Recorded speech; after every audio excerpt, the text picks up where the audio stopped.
Two frogs in trouble, that's the name of the tale, yeah. Big frog snooze near the pond as the sun warmed the large hump of his back. What a great day for doing nothing, he thought to himself. Blip, blip, blip, little frog took off for the pond, and Big Frog's eyes were wide open now. Plop, plop, ploppity plop, he followed little frog, and together they crossed the pond to the barnyard, playing leapfrog and hide and seek along the way. They were having so much fun, they forgot that it was milking day. Plop, plop, they jumped straight into a pail of fresh milk. The sides were slippery and the frogs couldn't get out, help, help. At least that's what Big Frog yelled. Hoping somehow to escape, the two frogs swam around in the milk pail. They swam for hours. Big Frog began to swim slower and slower. Finally he groaned, why should I keep on trying? We will just die in this pail. I'm just so tired, I can't swim any longer. Keep on, cheered the little frog as he splashed around the pail. You must have the courage or you're gonna drown, don't give up. And they went on together for a while. Soon Big Frog stopped swimming. Little friend, it's no use, I can't get out, I'm gonna quit. I'm going to quit trying. So we did. Now little frog was all alone.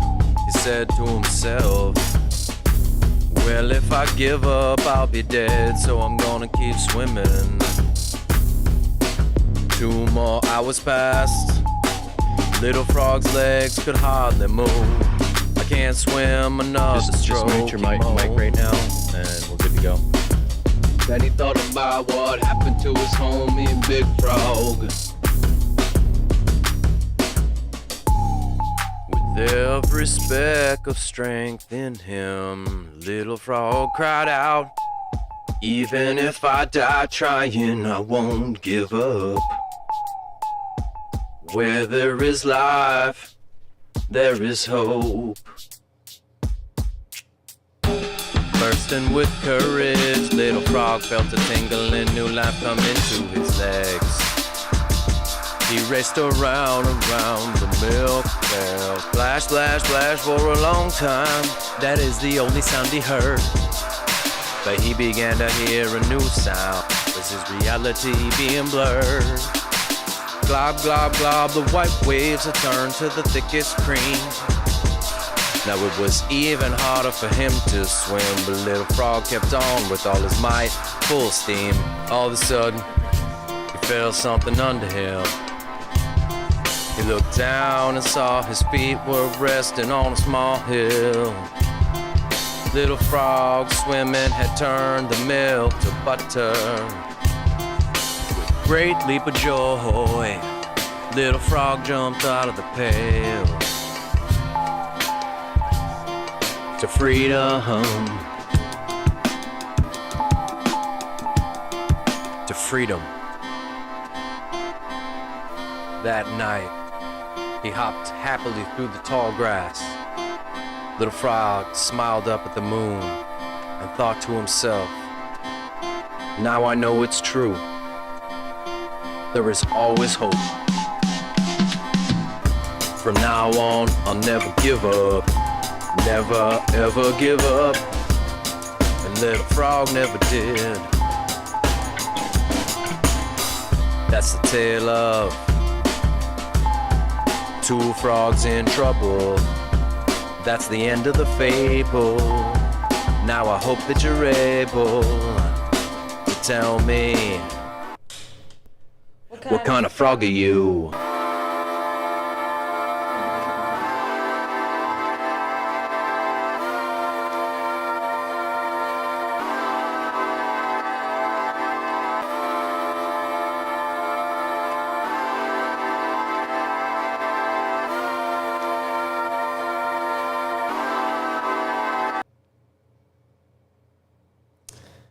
right, we are now going live.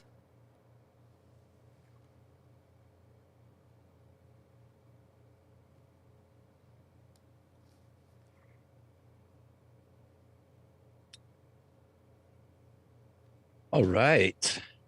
Welcome to Matrix Body Mechanics Live. I'm your host, Micah Skye. Thanks for joining us. Happy Easter. This is our Matrix Body Mechanics Live Easter show. It is an honor to be with you for this sacred day of rising, of resurrection.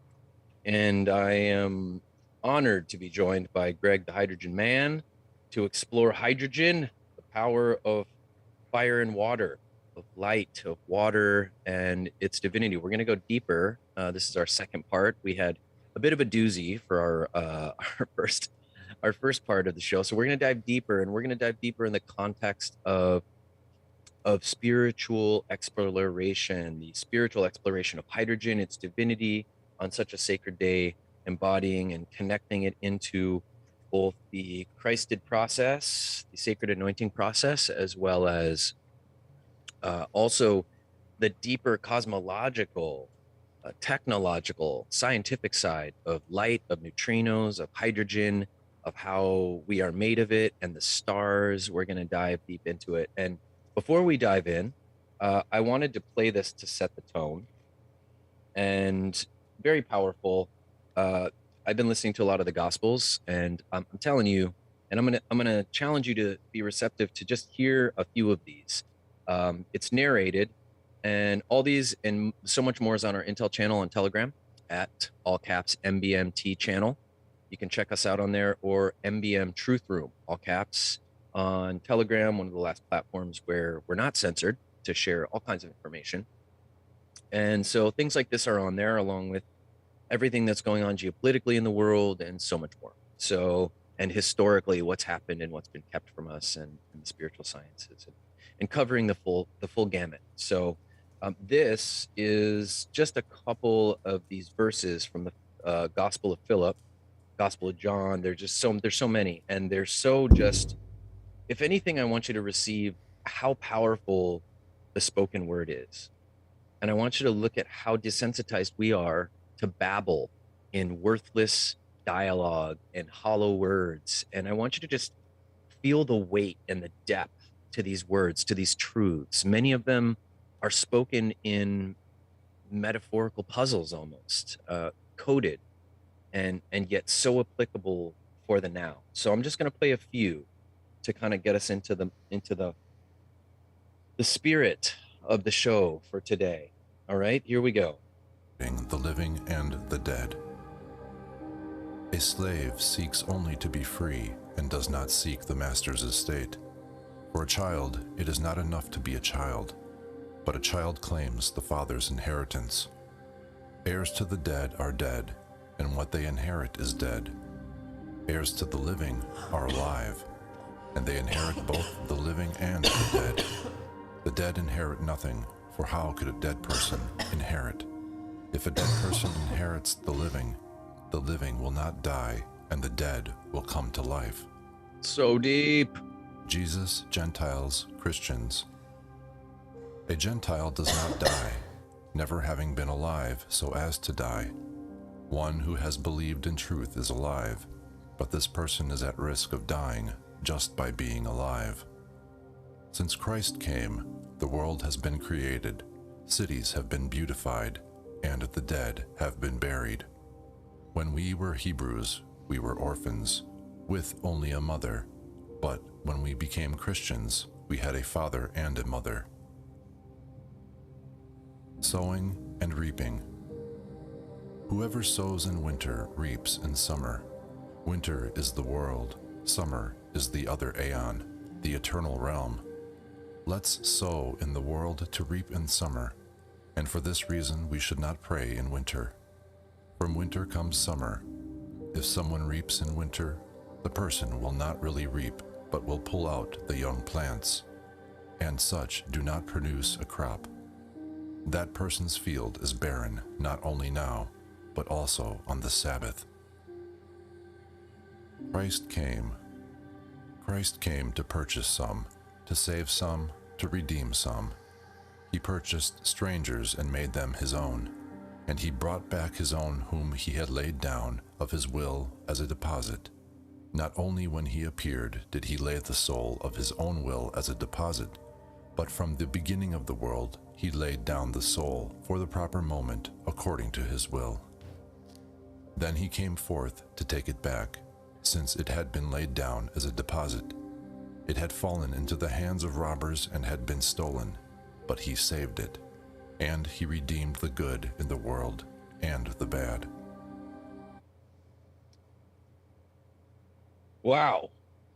I mean, you could just sit and process those three verses right there, and all very well connected and telling towards the sacred day, and also metaphysically reflective of hydrogen, to be quite honest.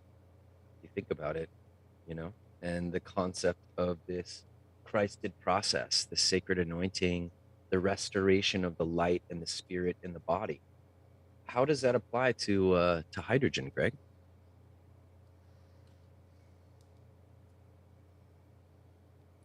I think you got to unmute, bud.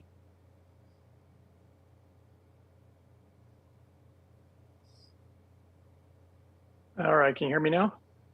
There we go. All right, I was trying to unmute and it said something about the host. I couldn't or something. All right, sorry, what was your question again?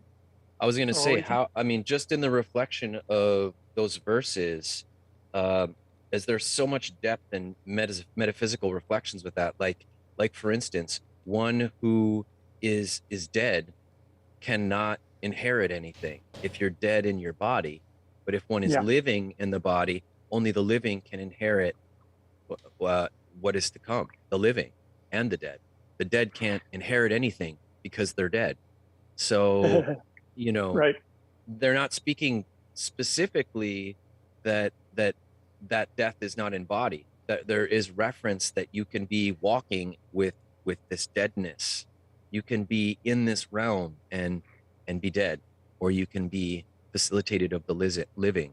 So with so much of the death that we're bombarded with, chemical toxification, genetic compromise that's come, all the poisoning of the food, the contamination of the food, just the eating of such dead foods, the body has such a challenge and a handicap to counter that death with life.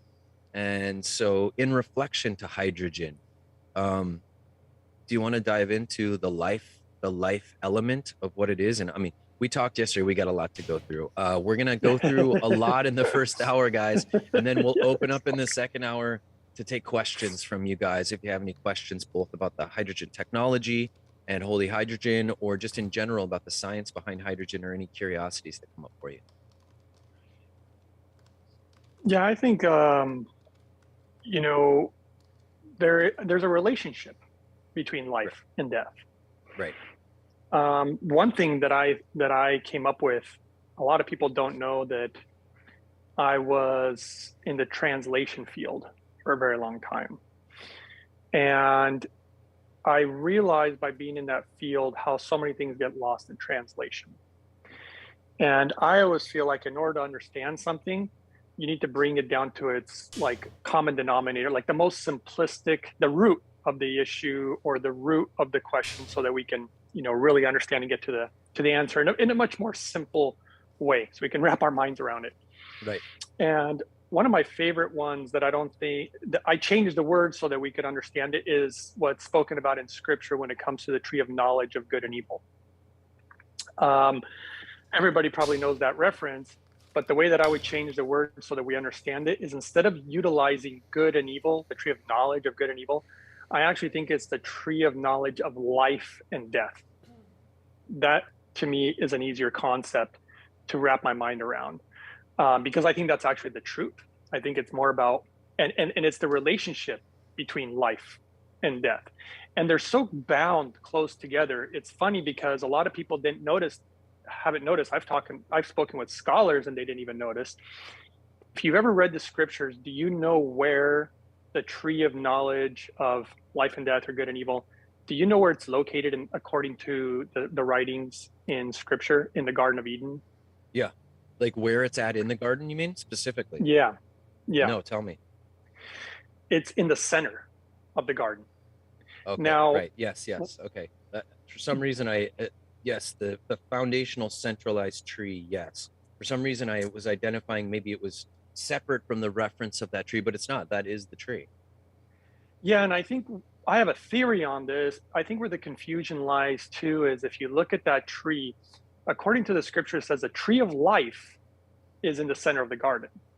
The tree of knowledge of life and death, maybe that's why they changed the word, because you can't have the word life twice. So the tree of life, and then they just say the tree of knowledge of good and evil. They said that one is located really, really close to the tree of life, which is supposedly in the center of the garden. Ultimately, when you really, really look at the scripture really closely, to me, it actually looks, not only are they both in the center of the garden, I think they're pretty much one and the same. I think it's the same tree. Right. A lot like humans, life and death exists within us all too, right. Just like hydrogen and oxygen, which is water. And I think I go back to saying, entering the age of Aquarius, which some say is the golden age, and I actually do foresee that. And I think there's going to be a lot of knowledge in the age of Aquarius about water. Right. Water is going to be a huge part of everything that goes on here. And what is water? It's H2O, so it's molecular hydrogen, H2, and O, oxygen.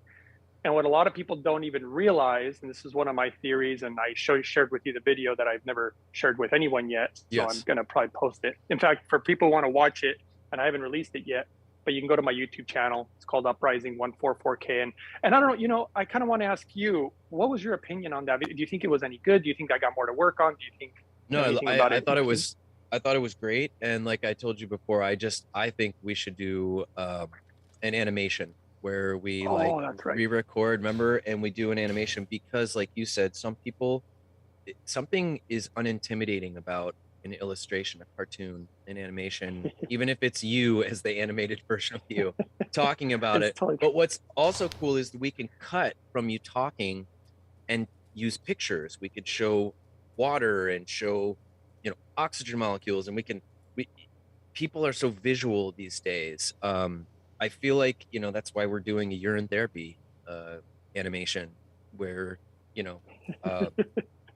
dear friend Harry's gonna hopefully do the very English narration for it, and we're gonna go through the basics of this in a way that's not scary or overwhelming, and will be very challenging to just brush off, where because you can't judge a cartoon also the same as you can judge people, and we're very conditioned to judge people and disregard them, whether we don't realize it, how they look, their appearance, all these things. We've been very indoctrinated to judgment. I wanted to touch base though real quick, just to bring in context that if people think this is a golden age we're entering into, you're mistaken. It is, at least in the Vedas, we're coming out of the Kali Yuga into the Sat Yuga, from the Iron Age into the Bronze Age. The Bronze Age is about disclosure. It is about revealings. It's about breaking old illusions and deceptions. And so I still see it as this foundational disclosure, awakening, expansion of awareness and knowledge and wisdom that very much, as you've put it, water and the concept even of hydrogen and our understanding of light and water and sound and how it all relates to the divinity that we are. That's all necessary steps. We couldn't just jump into a golden age because we're coming out of this deception age. And so this bronze and then silver age in the at least in the Vedas, you got 3,000 year transitional periods, and then 15,000 years of this golden age, which makes up 24,000 years, which they say is a cosmic solar precession of all of our constellations. It's a full cosmic day, if you will, an epoch. And so interesting how it's broken up into 3,000 year periods, and then this 15,000 years of this golden age. And it's reflective of the seasons. If you think about it, we have 3 transitional seasons that are shorter, and then the sun, the light, the hydrogen is out a good majority of the seasons that we live in. And then if you notice, those 3 transitional seasons are all what they are. They're shorter, transformational, almost metamorphosis stages into that full butterfly expansion, which we get to be the butterfly for 15,000 years, and then we complete another cycle back into the Kali Yuga, and so we run the cosmic reality show again.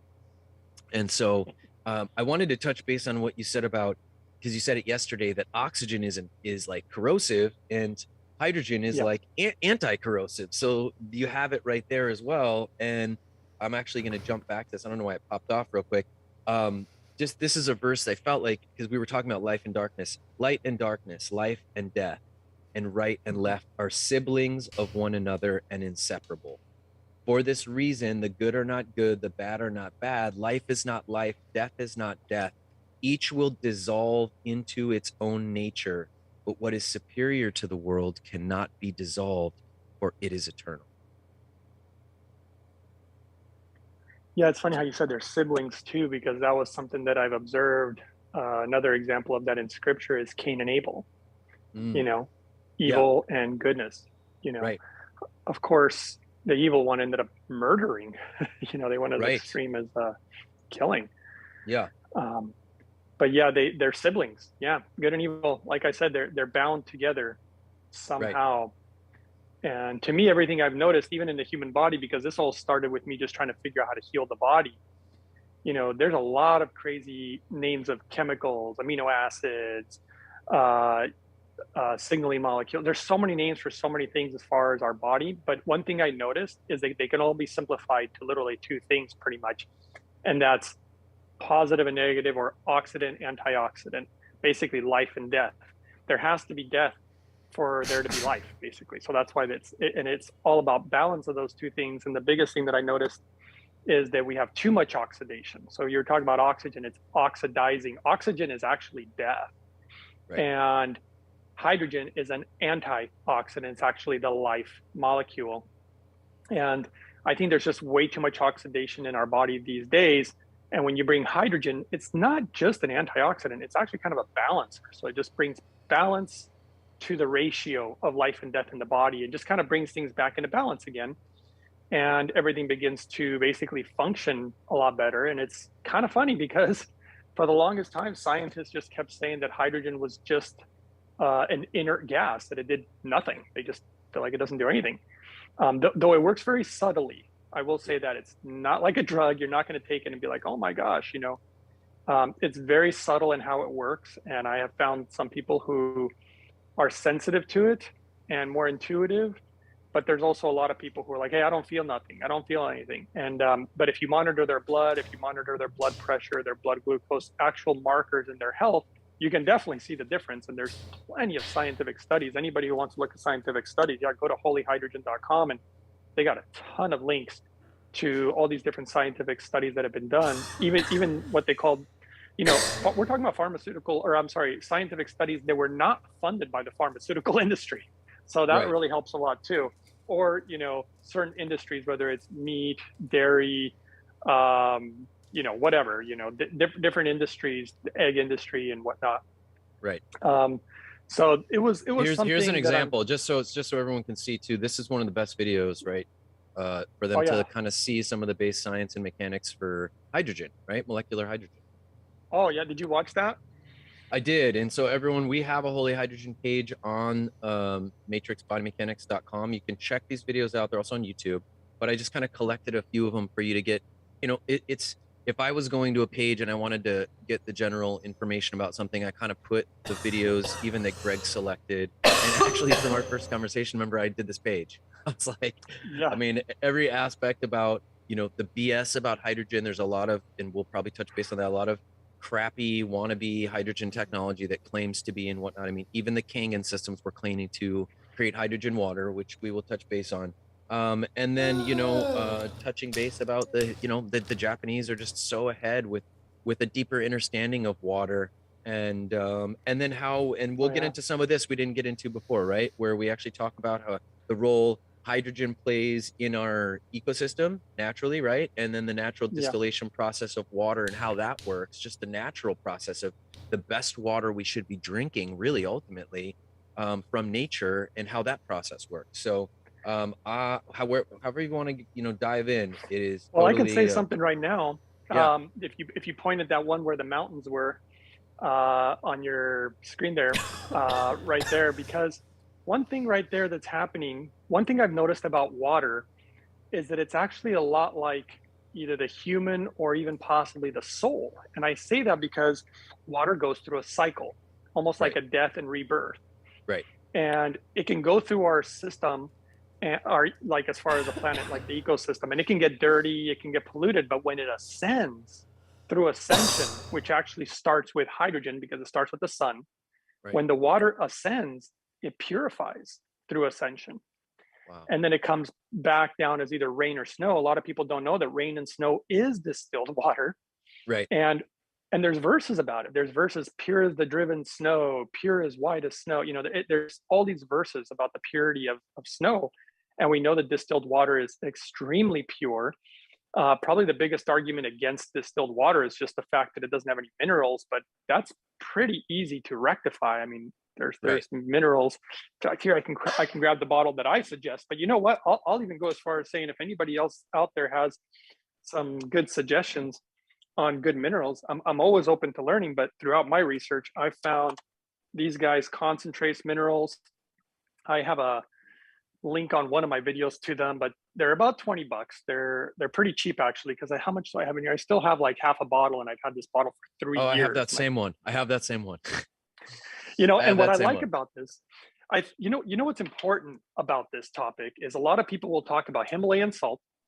They'll talk about Celtic sea salt, and that's great. They have minerals and whatnot. The biggest problem that I learning about the science is that there's a lot of salt when you're trying 11. to get, like, there's 11 mineral salts that the body requires that all 11 minerals. You have 11 mineral salts that are in your saline piezoelectric battery system. Yeah. And well, with the concentrates minerals, the nice thing is they took out just salt, but they left the minerals. You got the magnesiums, the chlorides, the potassiums, Right. And this is another one. This is a company that I found, but they're only in Canada, but I actually really like their product. They're called Quench Essentials Nature's Mineral Solution. And so this is another one. I have no link for that, but people can, they can go look for it if they live in Canada. Okay. And, but yeah, I like when they remove the majority of salt. They remove like 90-something% of the salt, because you want certain minerals, which in a lot of ways, I believe certain minerals are considered salts, but just pure salt. Right. We know it hardens arteries. We know it's not. And I mean, remember, salt oxidizes also, just like Are we talking oxygen. about iodized? We're talking about your average table iodide, not iodine rich, but iodized salt, which was also, folks, just one of the sabotages for humanity to compromise our levels of iodine, which, by the way, are very important for the neuroreceptors in your brain. In fact, the receptor sites absorb iodine, and I mean, you should look at the science behind it, because that's something else. Besides the trace minerals that you have right there, I put in nascent iodine in most of my water anyways, because what nascent iodine does is it flushes the receptor sites in your brain that have gotten iodide, chloride, bromide. So all of these end up being these insulating, compromising fillers to the receptor sites in the brain, which is why if you take nascent iodine, sometimes you might get a headache. And that is literally the receptor sites flooding the chloride and bromide and iodide off of the receptor sites. And I mean, it's crazy. Giving children nascent iodine increases their intellectual, the brain development by 30% through their childhood. How amazing is that? Isn't that, can't even believe it. That's wild. Yeah, it's nuts. So yes, and just to bring it back to distilled water, and one of the reasons they try to, what people don't get is, okay, folks, your body is a filter. Okay. So anything in your water is going to dump off into your filter, and then what comes through you actually becomes purified. It's an interesting thing to really realize. You are a human filter. So when you drink distilled water, it's just moving through you. It's actually just flushing stuff, because it's not dumping anything off, because it doesn't have anything in it, which is why they want you to have minerals in your water, because you're flushing out stuff, because it just Yeah. passes right through. It doesn't have any content, which is why, adding the hydrogen in, or minerals, or if you distill your water first and then mineralize it, it's really important, because then you're cleaning it completely so nothing dumps off in the filter, and then you're adding things that actually it would naturally be collecting, passing through mineralization in the earth if it was coming out of a fresh spring. Now, is there a certain level of hydrogen that's coming off this fresh water out of springs that evaporates off too? Most likely not. Okay. There's a few places on planet Earth that they've discovered where hydrogen is naturally occurring in the water. Ironically, before we even knew that they had hydrogen, we used to just call them healing springs. So there's Lourdes, France. Some people pronounce it Lourdes, France, but it's Lourdes, France. That's one place, the healing waters of Lourdes. There's a place, I believe, in Mexico called Tlacote, Mexico. They had the healing waters too, and when they were tested, they found hydrogen in there too. Oh, wow. There's like some place called Norenwald or Noren, I can't pronounce it, but some place in Germany that was also known for healing waters. They went and tested that and found that there was hydrogen in there too. I think Russia. I'm trying to remember some springs in Russia that had, there was some kind of, again, healing waters. So I imagine there was probably some. There's not a lot of them. I think there's less than 6 or 7 that I've really heard of. But those are the big ones: Mexico, Germany, France, and I have some secrets. I can't reveal them. I really would like to reveal them on your show today, but dude, I got some huge secrets, and the only reason I can't say anything is because, well, I guess I can't really go into it. But I am planning on revealing some really big stuff, and even specific secret locations on planet Earth where I think I might have found the best hydrogen water in the world naturally in a specific location, which at this time is going to be, you're never going to find it, by the way. You won't find it you're not going to find it. If people they think they're going to Google it, it's not on Google. But I am going to share it with the world. There's a few things I want to do first before I do that, because there's a unique way that hydrogen can be made in nature.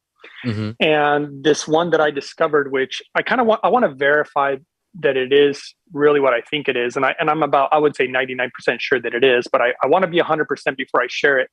Right. And it's a completely new way that nobody ever thought was even possible, actually, to have hydrogen in a particular state. So stay tuned for that. Anybody, I don't know whether they subscribe or stay tuned.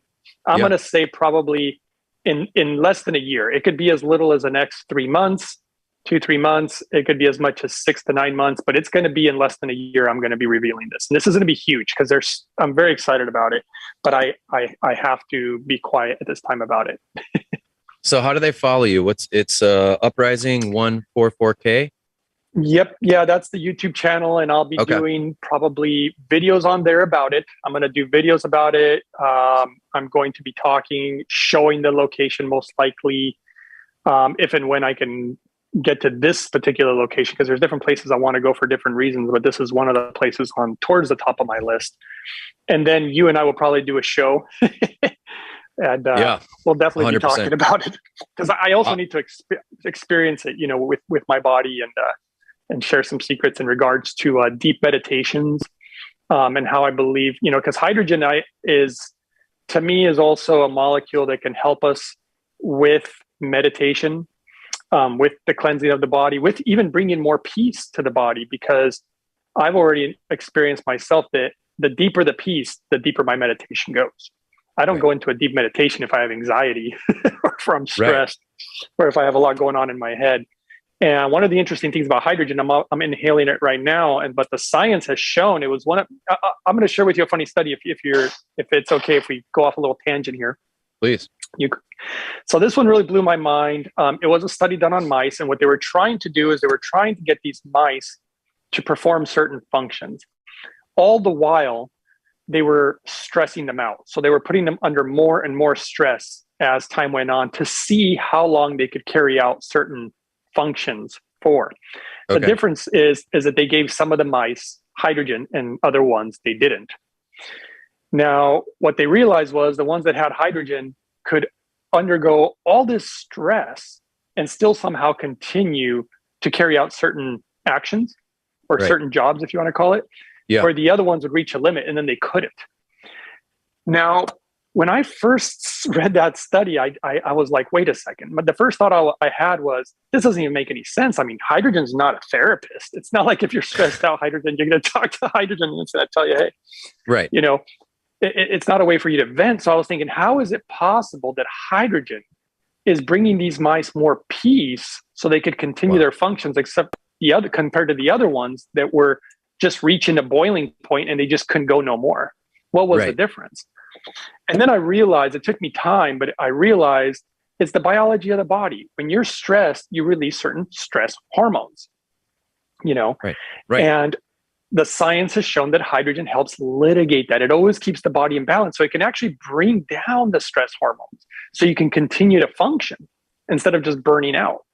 So You know? in a world where everyone is so hyper-adrenalized and our nervous systems have been so bombarded and fritzed and stressed, hydrogen Yep. can actually really assist in mitigating or lessening the hyperadrenalization in the body, There which you would go, brother. naturally fuel you to, because that's one of the challenging things for people is meditation, is getting still, getting into, because the body wants to fidget and our nervous systems are all glitchy. And so, you know, even if you're trying to sit there all still and you're in your breath, your foot's, you know, your toes doing one of these, or you break from stillness to scratch your arm. I got to scratch my ears itching.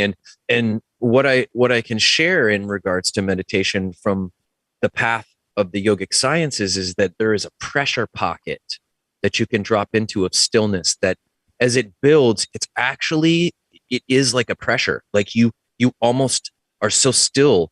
To move from the stillness is to break this pressure of stillness that builds. That's beautiful. And it's actually, when we get into this stage, it's usually through instructing and guiding the breath. Excuse me. One of the techniques is inhale to 10, hold for 10 seconds, exhale for 10. Very simple one. Another one is flowers. See all these flowers, each different flower in your mind as you're inhaling, holding, exhaling. What this is doing is just distracting the fidgety restlessness to settle. And it's a tough process. You get better at it as you practice more. Like anything, it gets easier. And so anything we can do to support that, and interestingly enough, you know, hydrogen, obviously, amen, because it is a very intense world to begin cultivating meditation practices if they haven't been more, you know, integrated into your lifestyle. So anything that you can do to support that is key. Absolutely. And I totally agree with you on the breathing techniques. They definitely bring more peace. And Right. that's one thing that I've practiced with inhaling hydrogen. I was going to say, because- especially I imagine inhaling hydrogen, it's almost like going to be the next level of syncing the breath. And plus, when you're doing this, you're getting more hydrogen through the vapor, right? Because you're elongating your breaths. You're not breathing shallow and erratic, which, like, let's say that you put on the hydrogen system and you're working on your computer or something, which you and I have done calls before, and you'll have it going like right now. But what you don't realize is while you're breathing it, you're probably somewhat unconscious to your breath. You're doing something, you're occupied, which is fine. But imagine really being present with your breath, elongating your breath, which naturally without hydrogen is designed to give the blood more oxygen, the brain more oxygen, elongate the circulatory, the breaths elongate and settle the circulatory system. Because when you breathe erratically, your circulation's erratic. If you breathe elongated through this ujjayi breath we talk about, and that's another one, is like, I can't imagine, like, if you're breathing through the ujjayi, through the nose, through the throat, when you're breathing that hydrogen through this valve, I imagine it's also very good for your throat as well, because you're passing it through the nasal passage, and you're also getting it into the upper respiratory and the upper sinus, which gets very congested and also collects a lot of this nanoparticulates and these toxic metals. And you're just saturating through the nasal passage all this hydrogen into there. Just amazing. Yeah, you can even do, I did this during like cold and flu season and whatnot. You use distilled water and I'll put hydrogen in it. And then sometimes I'll add a tiny bit of iodine or food grade hydrogen peroxide or something, but I'll run that through my sinuses. Wow. And it's, or chlorine dioxide, maybe. If you do a little chlorine dioxide water, that'd be, you know. You just have to make sure to have, when it comes to chlorine dioxide, povidone iodine, which is the one that I use for the sinuses, or even food grade hydrogen peroxide. I can't emphasize this enough. And before I even go on, just remember, I'm not giving anybody any medical advice and I'm not making any medical claims. I just want to let people know, be really careful, and you better know your levels. Don't experiment, because at the wrong levels, it can kill you. So you have to really know your proper levels. As far as hydrogen though, that's totally safe. You don't, as long as it's made cleanly and properly. That's one thing that I'm constantly emphasizing, because nobody in the industry seems to understand it except for the Japanese. They're the only ones who understand the purity of hydrogen and how to make it so that it's totally safe. I mean, I had somebody contacting me about they wanted to give hydrogen to their babies. And I'm like, just remember, do not use the hydrogen pills. If you read the fine print, it says do not give to babies. Brown's gas, right? Do not use Brown's gas. Don't use these guys either. There's, if you can see me on camera, but don't use the little portable devices either, because the cheap ones, in Japan, they're starting to put in fine print to use at your own risk, those type of items, because they're warning people, because they realize something that I've been saying for a long time, which is, if you get the cheap ones, they leach metal. Don't get stuff, even any portable device. Just, I'll tell you right now, there is no portable hydrogen device on the market at this time that's any good. So all of them are bad. It's terrible to say that. If there was any good ones, I would already be supporting them and sharing it with people. All the hydrogen pills, they're no good either. It's really weird. There's only 2 devices out there right now, maybe 3, but 2 devices that I would recommend as far as safety, and then just doing hydrogen properly so that you actually get the right benefits that you're looking for, rather than just wasting your money and possibly doing yourself harm, instead of bringing it good. So super important. Wow. I mean, and actually, I mean, you brought it into that. I was actually going to ask, I was going to say, so let's identify the supposed hydrogen technologies that are out and the different ways they get it and why they are not good. Because, we want people to know why these other things don't work, and why it doesn't work. So let's start with the magnesium pills. So the magnesium pills, they use metallic magnesium. If you've ever tried these, it makes the water taste like metal. And the concern in Japan is, and they totally banned them off the market, so they're done with those. And the concern, and I actually saw this play out, is that it would cause infertility in women, cirrhosis of the liver, and Alzheimer's and dementia due to these metals getting lodged in different places in the body. Wow. Some people would try to argue, oh no, there's no way that these metals would get lodged in the body. But I actually kind of saw it firsthand when I saw a group of people who were at this company. There's a guy I knew who ran an oxygen company, and they were very interested in what hydrogen was doing, because it was blowing oxygen out of the water as far as benefits are concerned. I'm not going to say that there's no benefits from oxygen. Of course there's benefits, hyperbaric chambers, using oxygen in a certain way. But if I compared it to hydrogen, it's no contest. I mean, hydrogen's way better than oxygen as far as health and performance and anti-aging. So could we hypothetically create a pressurized hydrogen chamber with good hydrogen? That's actually... Oh yeah, absolutely. It'd be a little different. I'm actually currently working with UCLA scientists and another group of scientists and doctors, and we're bringing another guy who's a physicist. And basically, I'm working with these different people to try to create something like that. But it's actually going to it's a little bit of a secret. There's a lot of legal agreements that are being signed. So all I can say at this time is something like what you just mentioned, except way better. And if it does what we think it might do, it's possible that this thing will take huge amounts of years off your life. It'll rejuvenate. It'll bring youth back to the body, which is just crazy. I mean, I'm thinking, so just from the science that I've seen around hair, skin, nails, what hydrogen does. I mean, one of the big things I think we even touched base on is people noticed that white hair started to going away from their hair. Yeah, they started to get the color back in their hair. Oh, I wish I would have taken pictures. My father is like almost all white. He's like 90-something% white hair. Right. And it just kind of runs in our family. It gets really, really white. But when I got him on hydrogen, he's been on it for years now. And he had, issues with blood pressure, cholesterol, diabetes, arthritis, and glaucoma. Those were like his big issues. And all those issues went away with the use of hydrogen being used properly. I had to learn how to do the proper way, because doing it the wrong way, I didn't get results. And then when I did it the right way, I ended up, even my heart condition went away. I needed open heart surgery. It's amazing for the heart, by the way, hydrogen. Which is going to go into, it makes a lot of sense, right? Because of the frequency that comes off the heart, and it does bring peace to the heart. And there's new science about how the heart is shaped. And anyway, it's a whole. And also the heart is the main pump vessel for the blood, which has got the hydrogen in it. So it's obviously going to be a big port where the hydrogen is going to make it to, and then really benefit all cells and tissue, because if anything, that hydrogen that's going into the blood from inhaling it, right?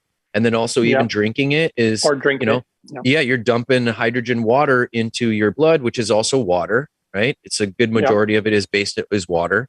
And in fact, everybody, just so you know, I don't know if most people know this, most of us are actually dehydrated. So if there's a gallon of blood in your body, a good majority of that is supposed to be water, and so your blood's supposed to be more liquidy. But because most water is, and this is funny, most water is positively ionically charged, and you are positively charged, and actually you need negative ionically charged water to have a receptacle of absorption when the water comes in. And that only comes usually from fresh water out of springs or somewhere. And then even after it's bottled, it flips to positive ionic charge. So if you got two positive ionic components there, they repel off each other. So most people, when we drink water, it doesn't have an absorption rate in the cells.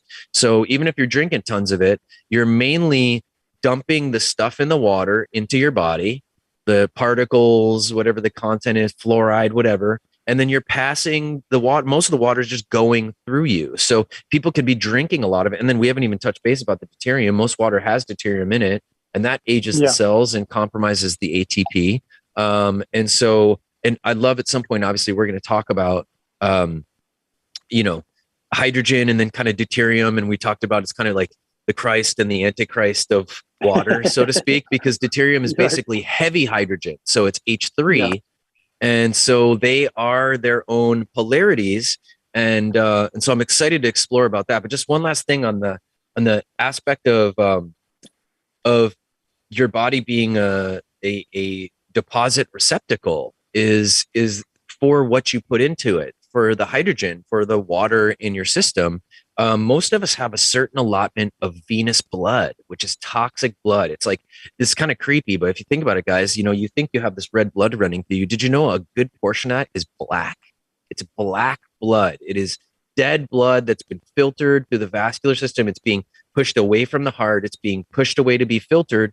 But on average, because most of our circulation is not very good as we get older, you get these. That's what varicose veins are from. Varicose veins are from toxic black dead blood sitting in the capillaries for too long, and they kill the little the cell walls of the veins, and then they die and float to the surface of the skin.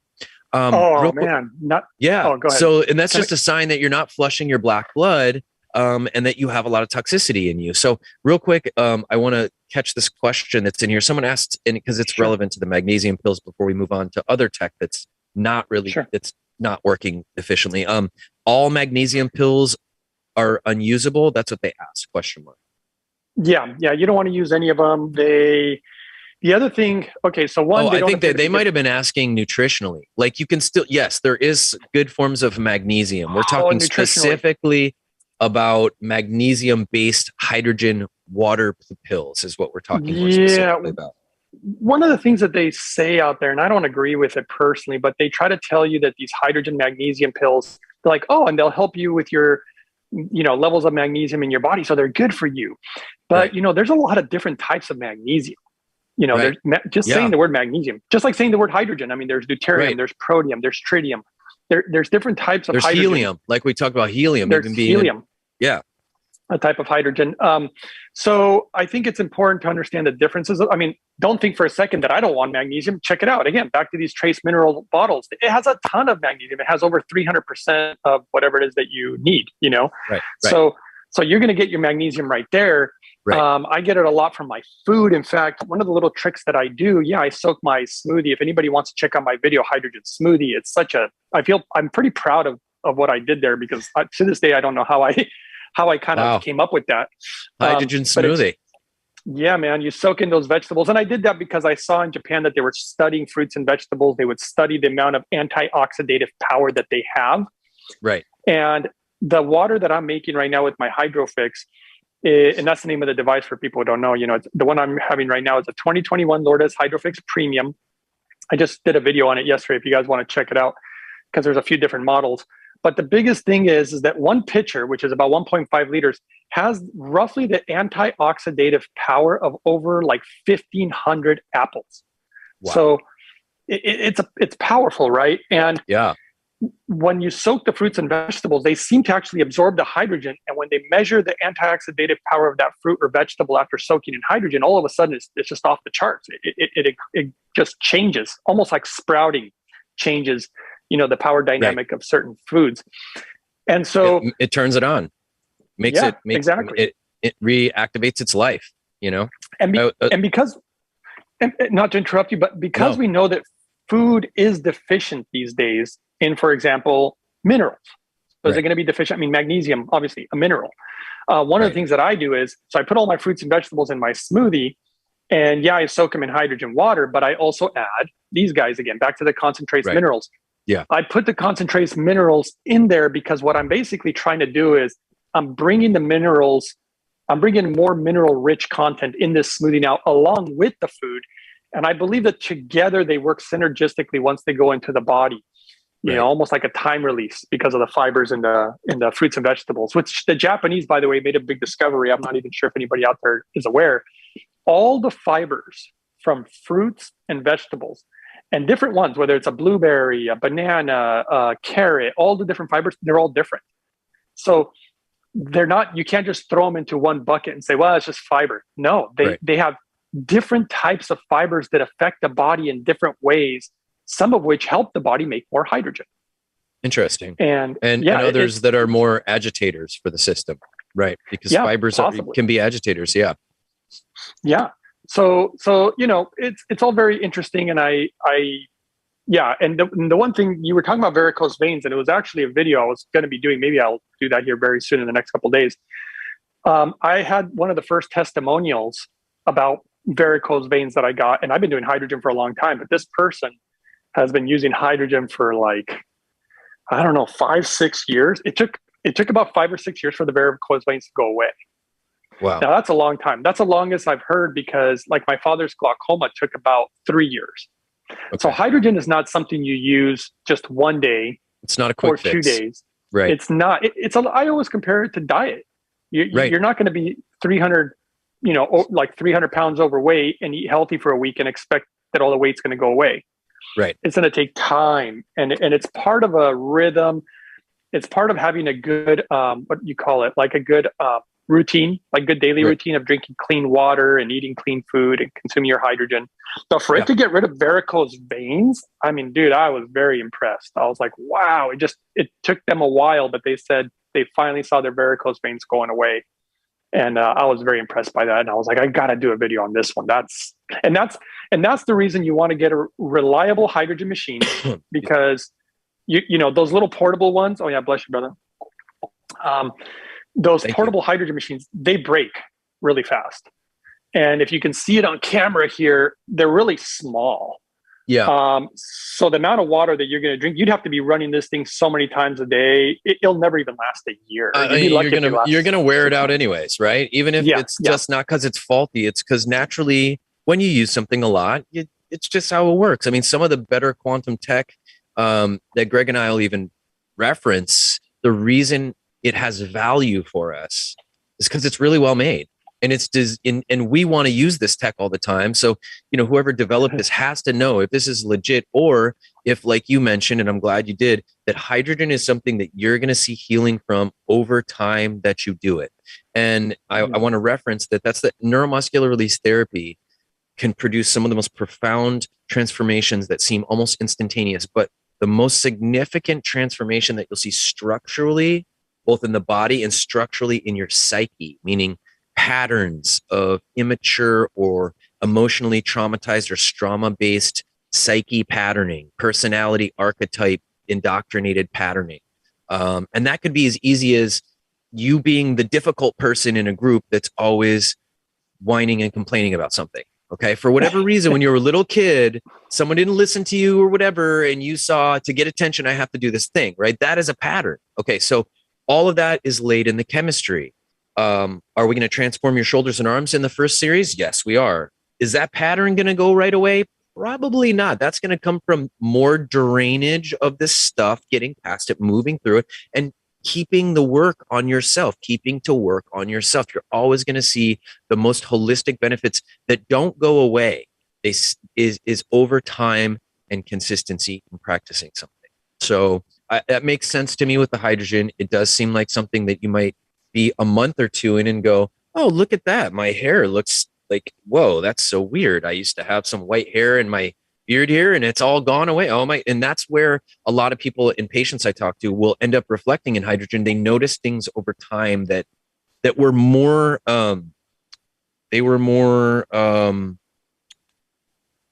permanent, in permanence to improvement. You know, it wasn't like it got better and it faded. It's like, and that seems like it's because the long-term infusion is just going to overall improve the body's processing down to a mitochondrial level with the ATP we even talked about, right? Because that hydrogen counteracts any deuterium in the body, which compromises the ATP production in the mitochondria, which is like the fuel for your cells. And so if hydrogen's counteracting that, it's naturally fueling more ATP to be in the cells and more energy and drive and go in the body. You know, I should actually finish that thought too. I forgot to finish the thought about my father's white hair. Oh yeah, do that. Yes. After you, and I really wish I would have taken pictures now. I have one picture of his hair now, but you know, I'll see if I can find some old pictures in the near future here. But yeah, he definitely has gotten more color in his hair. Wow. And my mother was mentioning, I mean, without a shadow of a doubt. But I want to clarify something. Is it going to make all his hair not have any white in it? Of course not. There's still going to be some white. Right. You know what I mean? Yeah. Hydrogen does so much. I never like to I don't want to lie to people and give them like false, information in the sense of like, oh yeah, it's going to make all your hair, go back to your original color. No, but will it change it significantly? Well, I've seen it change it significantly. Right. Some of my father's hair has actually gotten really yellow again, because my father was like pure blonde. And it's funny to see his hair going, because I haven't seen his hair yellow in a very long time. Wow. So he's getting yellow. He's getting still, again, some white. Sometimes it looks white, but if you look real carefully, it's actually going goldish, blondish, Wow. And then, of course, he's got that dark brown kind of hair. So yeah, I've seen it affect the color of hair. One of the things I was going to mention to you, and maybe we even have some theories about this. This is going to be very interesting, because we know what moves the blood.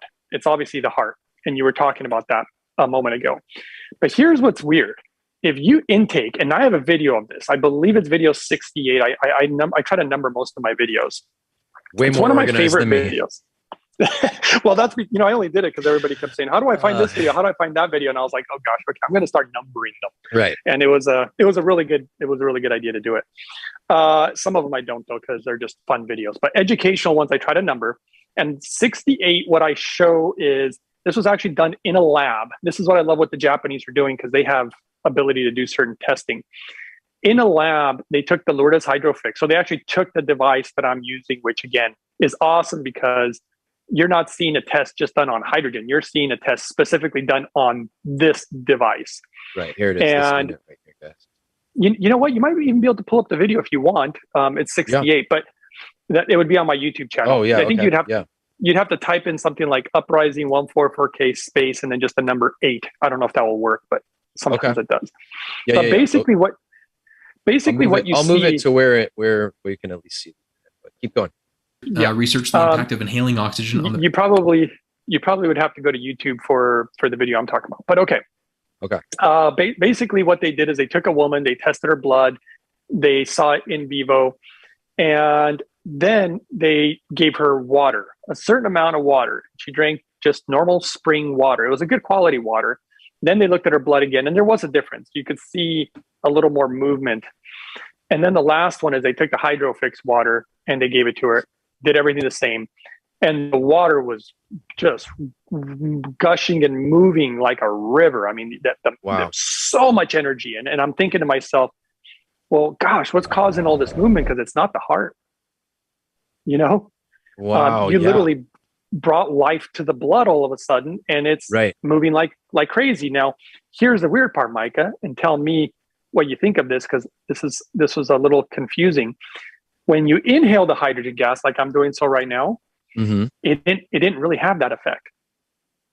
Interesting. So the water had the effect, but the hydrogen gas didn't. However, one of the effects that the hydrogen gas did have, there was a medical clinic in Japan, and I wish I remember the number of the video that I posted. I think it was 130 something or something. I hate this. I don't remember all of my videos, but there was a video. There's these medical clinic that is actually trying to do research on Alzheimer's and dementia. And they're doing Alzheimer's and dementia research using hydrogen. What they're theorizing, based on data, of course, they're not just making these theories out of nothing. What they're theorizing, based on also what they've already seen the hydrogen gas do, is that this stuff can work on Alzheimer's and dementia, primarily for Alzheimer's and dementia, like preventing it. Like if somebody has the first, like the onset of Alzheimer's Right. and dementia, Yeah. you can start using hydrogen or just using it as a preventative. And what they found with the hydrogen gas, and the reason they want to use hydrogen gas is because it goes straight to the brain, right? And keep all that active and alive and whatnot. But they noticed that it did seem to change blood flow to some extent, but it really affected temperature. Now, this is one thing that I don't hear a lot of people talk about. Ironically, I never thought about it until I saw the Japanese research. There's a correlation between body temperature and disease. Were you aware of this? I obviously, if there's a correlation between the Hertz level, the electric charge of the body, if it's higher or lower, that's naturally going to have some effect on the temperate, cellular matrix, so to speak. Yeah. So what you notice is, you see it in life all the time. A little child is typically warm. They can run around their diaper and their feet are warm and whatever. It's also reflective of metabolism too, right? It's like exactly. people with more active metabolisms are burning, the body's burning more. And then older people, they're always cold, their digits are cold, this type of thing.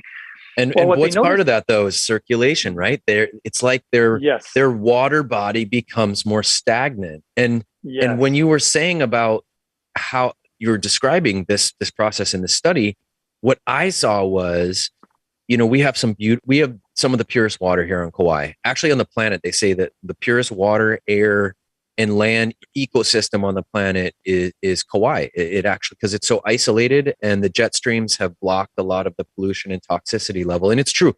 When when I have patients come out here, sometimes they will have a week detox. Literally, they come out, and separate from the healing work, they start detoxing. And the first 2 to 3 days, sometimes their body's just flooding crap out. And this is how weird it is, guys. I want you to think about this. If you're in a city with a toxic environment, every day toxicity is being pressurized into your system. If you were to remove yourself and go to Kauai, to this pure environment where it isn't the same levels of toxicity in the air and the water and everywhere, you're naturally going to start flooding all that stuff out because it's not continually being put into your system. It's kind of creepy. And so my point is, we have these beautiful waters here up by where my temple space and facility is. And what's interesting is, as the water moves up from the mountain, this is rainwater, by the way, over 4,000 inches of rain make up the only freshwater river. By the way, Kauai is the only island with fresh inland water sources for the most part. And I'm talking I'm talking like a huge river that is massive, that goes out to the ocean, that comes from Mount Waialeale and collects, and then comes down to this base, and then comes out through the island. So this is that fresh distilled rainwater. What's interesting is, as it moves through the various brooks and it's going through the mountain passes and these bamboo forests that we explore in, you'll see where the water hits kind of more stagnant pools, right? And it sits in those stagnant pools. And then you see the aeration process as it's moving through rocks. And sometimes the force of the water is really, really accelerating both the electrical charge and the oxygen, which cleans the water. So if you were to, The only reason that we don't drink just straight out of the water here is because of the pigs and the goats and things, and they poop. And there's something called leptospirosis. It's a type of bacteria that can be in the stagnant water. It's primarily just from the wildlife and animals and stuff like that. So, but if you would be you want to go to an area where the water's aerated, right? So I'm just kind of seeing this, metaphor for that, like the hydrogen acts almost as this gushing cleansing, activating center, like when the water naturally moves over rocks before it hits into a stagnant pool. And we are that stagnant pool, is my point, I guess, is that we in our water vessel become stagnant. And I really see that hydrogen starts stirring the stagnation. And I can see why, okay, think about it. The aerated water goes over the rocks into the pool, right? This is what keeps these pools clean, is the constant aeration of the water. But it takes that aerated water, not the vapor, to go into the pool and mix with the rest of the water and move it. So I guess that's what's coming up for me on why maybe in that study, it was the hydrogen water that was doing more than the vapor.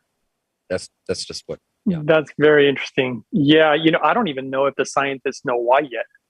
Wow. They observe hydrogen doing a lot of things that they don't know the answers to. I have theories on some of them, some I don't.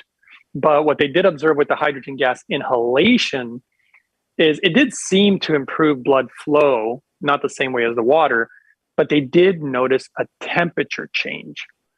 And one thing that the Japanese discovered, I believe it's a huge discovery that I never heard anybody talk about except the Japanese.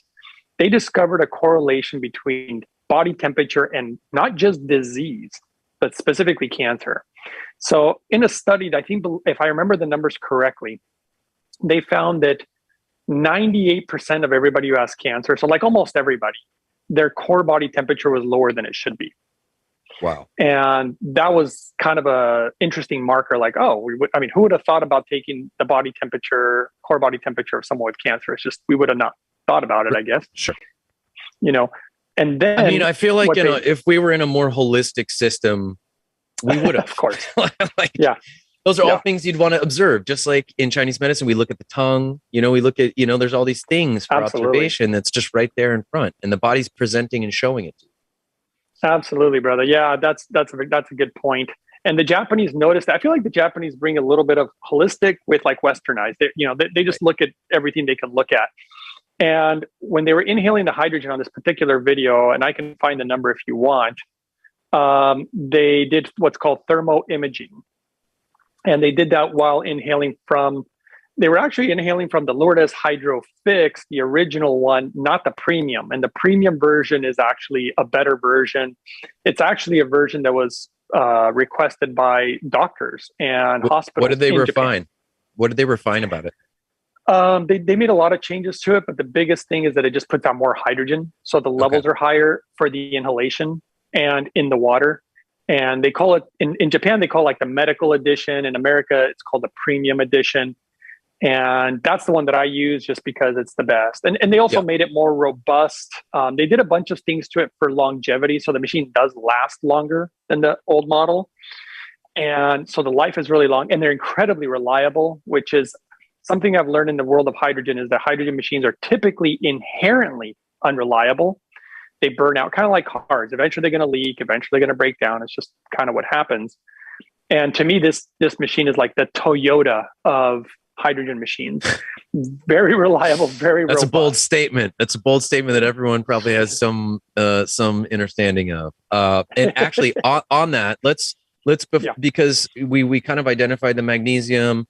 Obviously I want to touch base on the Brown's gas, but because we're talking about the unit, I would love you to give context to this machine, the story of the person who created it, right? And why they created it, and then also what this, as you've told me, is the equivalent to having, which is basically like a lab, your own like $100,000 lab, so to speak, in a sense. So like, because I want people to have a deeper understanding of how did this machine even get made, and why they made it. This father made it was because he didn't have the resources to pay for $100,000 lab for his daughter. To get this healing property that was helping her. Yeah. So part of the story, so these guys, one of the reasons I love this company, this Holy Hydrogen company, is because they're obsessed with hydrogen the way that I am also. And when somebody is really, probably a better word than obsessed is, I would say, passionate. They're very passionate about hydrogen, and as I am. And that's the reason I just wanted the best. And this guy has a daughter. He's one of the guys who's responsible for the creation of the machine. The machine got help from a bunch of different industries in Japan because they wanted the best of everything. So like the metal technology they use, there's a special company. There's only one company in the world that can do this, and it's a Japanese company. That was for the safety aspects. You're not leaching metals, but also so that you would make something like the highest quality nanobubbles you can make. So nano that you almost can't even see them. And also they're even hard to detect with the wrong type of equipment. So you need like really high end, good equipment to even test for hydrogen coming off this thing. Right. And they had like Yamaha, Toyota was even involved. There's a lot of different companies in Japan that were involved in making this thing. And that's because this guy literally brought the troops together. He went to all these different industries that ordinarily you'd think wouldn't have any interest. I mean, if you went to Ford and said, hey, can you help me with this aspect of the machine? Ford's like, we're not going to help you with that. We don't care. Yeah, let's just reflect on the Japanese culture and the Japanese people, how awesome they are, because this just wouldn't happen in the capitalist West, that all these companies decided to work together to help make this thing. Wow. Just to help them. Yeah, I mean, they're not going to really make any money. Yeah. What could we have built in our country and evolved and made better if our companies all work together that way, you know? Absolutely, man. And I love how they work together. And I'm just grateful that this machine exists, because before this, there was a machine that was like $11,000, and it makes around the same amount of hydrogen gas, and it could only make hydrogen gas. It did not make hydrogen water. Oh, wow. Japanese device. Yeah. And it's a good device in the sense that it makes the hydrogen safely. But I mean, it was $11,000 and it doesn't make the water. So it was a little spendy. And and then when this Hydrofix was tested against, that went as far as the quality of the gas, and the Hydrofix was like off the chart. It was so beyond even that machine, and that machine was the best. Wow. So, and these machines are under $2,500, and they make both the water and the gas at a high level. So it was. So how do they do it? How do they make it safely, Greg, with the Hydrofix? What they do, there's a lot of things. One of them is the type of DI filter they're using. They're using something called an H-type DI filter. I believe it's the only one in existence. No company, no industry uses an H-type DI filter, only this company. And they have to invent it to make the best hydrogen. Wow. Everything in that H-type DI filter is food grade. So everything's food grade in it. You compare it to, let's say, like a Brown's gas machine. They're using sodium hydroxide, known as lye, spelled Lye. If anybody ever wants to look that up, it's like the second most toxic substance. I was going to say, it's just not good for, I mean, on average, people know lye is like, it's actually what they try to filter out of public water systems. That's one of the things they try to filter out of just, the drinking water for you. It's so toxic that apparently cartels use lye to dissolve human bodies. I mean, this stuff's nasty. Why you would use it to make hydrogen is just, well, I know why, because it's cheap. See, it's back to the cheap, not doing it right. Yeah. This guy who was responsible, the guy who has his daughter, she has ALS, by the way. They told her she wouldn't live past the age of 5 years old. And she had chronic lung infections. Every week, he said she had a lung infection. This poor girl. And the father just felt very strongly. He's like, based on the data, he's obsessed with hydrogen. He's a hydrogen specialist. He said, I just know that it would help her, but I need a piece of equipment that I can have in the house. Kind of like medical grade, but we need it in the house. So he wanted to make the best there was. And he even told me, well, not me like directly, I needed some translators and stuff, but I was informed that he was even surprised at what they were able to accomplish. It was better than anticipated. And it was so good that even the medical centers, and I mean, you'd think the doctor clinics would be using some other equipment that's way more expensive. No, they're using this device. This is the device they're using. It's so crazy. Wow. The only time they don't use this device is in emergencies where they have pressurized hydrogen gas. That, remember, not all pressurized hydrogen gas tanks are created equal. You have to have medical grade stuff, and they have that kind of stuff in ambulances and specific hospitals in Japan for emergencies. Right. Otherwise, for like medical centers and medical clinics, this is the device that they use. And so, yeah, so when he created it, they were able to make it. Now, he didn't want to have any of it done in China. Just to give you a little history, there were two big companies in Japan. They were the two biggest, best hydrogen companies in Japan. One of them invented a way of making hydrogen, which was a little different. It's also safe, but the way that it's being made is the second best way. They were basically pressurizing the hydrogen gas and injecting it into water. Okay. Which didn't really dissolve it as good, wasn't as bioavailable, all this stuff. But although they designed it in Japan, a lot of the engineering, they had the parts made in China, and then they tried to put them together and they ended up having reliability issues, which is very common with hydrogen machines, reliability problems. And they did it obviously for profit, because you always, you want to keep the price down so that people can actually afford it. But the problem is they ended up making a device that wasn't super good, and that company went under. This guy said, I want it all done in Japan. I don't want any mistakes. I want everything engineered in Japan. I want the whole thing, all the parts built in Japan. The thing is handmade in Japan by trained professionals. And then these medical grade ones, which is the premium editions, every single one of them, this is so crazy. I can't believe they do this. To this day, I still can't believe it. Every single one of them get lab tested. So they're all lab tested and certified, because if you're going to use this medical edition of the Hydrofix, it has to go through that standard. So when they have it in a medical clinic or medical center, they know exactly how much hydrogen it's putting in. Right. Because it's without been question. lab tested. Yeah. So that was a really big one. People are always trying to do the testing. I don't know if they can even see me on camera, but there's like these little blue drops or something, if people can see. Yeah. Those blue drops, they don't work, guys. I'm going to have more information about this in the future. They're not accurate. And the professionals, even in America, they're like the professional people who are supposed to know more about hydrogen than anybody. They're like, oh, these blue drops are the way to measure hydrogen. No, they're not. And I have proof that they don't work right and that they're way off. And I'm going to show more video footage of that in the future. But it's the wrong way. And if you want to see how hydrogen is truly tested, again, you can go to my channel. Let me see if I remember how to test for hydrogen so I can find the number of the video, if people really want to watch. But I would say video 136 is one of the good ones. I just found it here. That shows exactly how to test for hydrogen properly, rather than silly blue drops. Right. So there's many other factors, that go into it. But to make a real long story short, the guy finally was able to develop what he wanted, and his daughter is now, I believe, 12 years old. If I remember correctly, she's like either wasn't 11, supposed to live 13. past what? Wasn't supposed to live past 5 years old. Yeah, she wasn't supposed to make it past 5. And the hydrogen has made such a dramatic impact to the point where she's like almost never gets lung infections anymore. Wow. And there was somebody who contacted me about 6 or 8 months ago who had a son with a very similar issue where he gets these lung infections constantly and even has a hard time breathing and gets kind of, it's interesting. He gets agitated or antsy or uncomfortable in his own skin. And then they put him on the hydrogen gas, and they said it just calms him down. Wow. He said he just calms down. He stops being fidgety. He doesn't get the lung infections almost at all anymore. He's able to breathe better. His oxygen saturation levels actually end up going up in the blood. Wow. And so it's an amazing device, and it's so affordable. Yeah. Could they made it cheaper? People always say that. They're like, well, why can't it be cheaper? They could have tried to go the Chinese way. I'm glad they did it.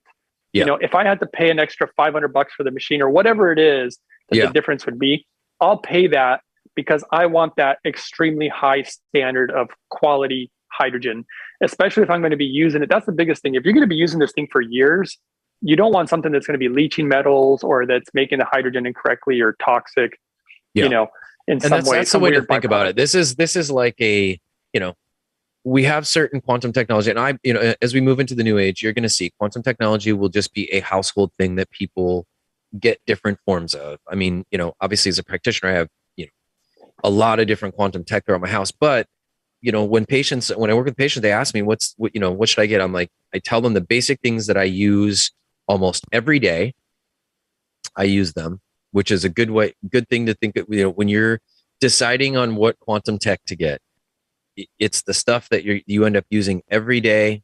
When practitioners talk to you about it, if they say things like, I use this every day, it means that whatever that quantum tech is, it was at a place and a quality that it can be incorporated to daily usage, which is ultimately where you're going to see the best results, and it's going to affect your overall lifestyle. So, this is a machine that is, you're going to have this thing. So I see where the significance of that investment is totally worth it. And, these are the things where if there was a lesser model, if you're getting this thing as a tool for your life, you might as well get the one that you're going to use. This isn't going to be something that, it's not like, a pair of shoes you wear out in the same way, this is like a lifestyle device. And here's the thing, it's for your whole family. If you have one of these, your kids are sick with a lung thing or something, you throw on the hydrogen, it's, if you have any, man. Yeah. I even have a crazy story now that you mentioned the kid one. But I will say, people ask me this all the time and I'll answer real easily and quickly. They want to know the cheapest way of using hydrogen. Okay. And the funny thing is that which generally doesn't turn out well when you do something the cheapest way. Exactly. I agree with you. Get what you put into it. Except for the fact that in the long term, this actually ends up being the cheapest. Right. Because the hydrogen pills, I have a little bottle here, but the hydrogen pills, ironically, are the cheapest when you first buy them, because you just buy a bottle and they're $50. They're actually the most expensive way of getting hydrogen in the long term. There was a doctor who recently contacted me, and he's like, I'm spending a fortune on these stupid pills, and I'm not even getting the results that I'd like. And he ended up getting a HydroFix because, just like you said, he can use it for the whole family, and it's going to last years and years and years. It's the cheapest in the long term. And those little portable devices like these, they break so often, and they also don't make hydrogen, right? So ironically, the cost is initially more, kind of like paying for a really good roof. Yeah, it may cost you more initially, but the roof will last forever. It's a 50-year roof or a 100-year roof or whatever, right? And so in the long term, it'll be cheaper. So it's kind of like one of those things. That's what I've noticed about the and whole that you're worth it. You are worth it. Absolutely. That's to me like the deeper thing when we try to cut corners with things in general is at the deepest level, you're not saying that you are worth it. You deserve to have whatever this is. And I think there's a real scarcity and anti-prosperity psychology that's been deeply indoctrinated into us as a people. And I see it a lot, and we're always exposing it with patients and obviously with ourselves. Hopefully you're bringing awareness. Wow, why did I want to sell myself short on this thing? Why didn't I deserve to have this, whatever? We do it as parents. I'm a chef and I make the most gourmet meals for my kids, but on some of the day, like if there's a few days I don't have my kids, I'll have to be like, you deserve to have one of these nice meals made for yourself too. Mike, because part of me wants just a break. Part of me was like, I don't want to make anything tonight, but it's like, no, you know what? Why don't you deserve to have a nice meal for yourself? Why are you inspired to make this for your children, but not for you? And so we all need to be working on these refinements to loving ourselves. It's very powerful and important. And through example, we'll teach other people to love themselves more. I think you're making a really good point too. It's funny because I used to not, it's exactly what you're saying. I used to not value myself enough or love myself enough that I would be like, no, I'll just get a 99-cent cheeseburger, for me. I'll just order the cheap thing on the menu. Like I was just not valuing the things that were going into my body. And, it really shifted, but it's funny. I think hydrogen, it's weird to say this because it just feels weird to say this, but I think it's actually had an impact on my personality a little bit. Wow. And the way that I see things, the love, like, man, now I don't put a price on my health, and I don't put a price on something that's going to go in my body. If I can afford it, forget about it, man. I'm going to do it. But I like to keep things as simple as possible. I don't like having 20 different machines. I just like to have one that cleans my water, one that goes into my HydroFix to put hydrogen. Because, I'm trying to keep my life as simple as possible. But I did find the video on the actual medical clinic that did the inhalation, and they were doing thermal imaging, and that's video 135. So I'm just kind of sharing these with people so that they can, if they want to look them up, 135. And I think also 138 was another good video, and video 68. I know video number 8 was another really powerful one, showing you how much it protects you. It's one of the reasons that I had actually named my YouTube channel Uprising 144K, was because 144,000, at least in ancient scriptures, was all about the last survivors going through, Armageddon or going through the apocalypse.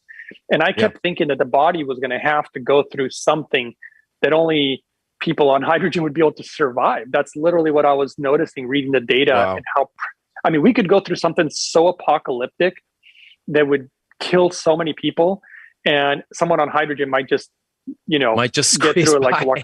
Oh, totally. Even my parents, dare I say, my parents are a good example, because everybody that I know, or at least 99% of everybody got COVID. Oops, I don't know if I should bring up that word right now, because I know how it affects. We'll just say COVID. COVID. Okay. Yeah. Or I can even just say a virus, Sure.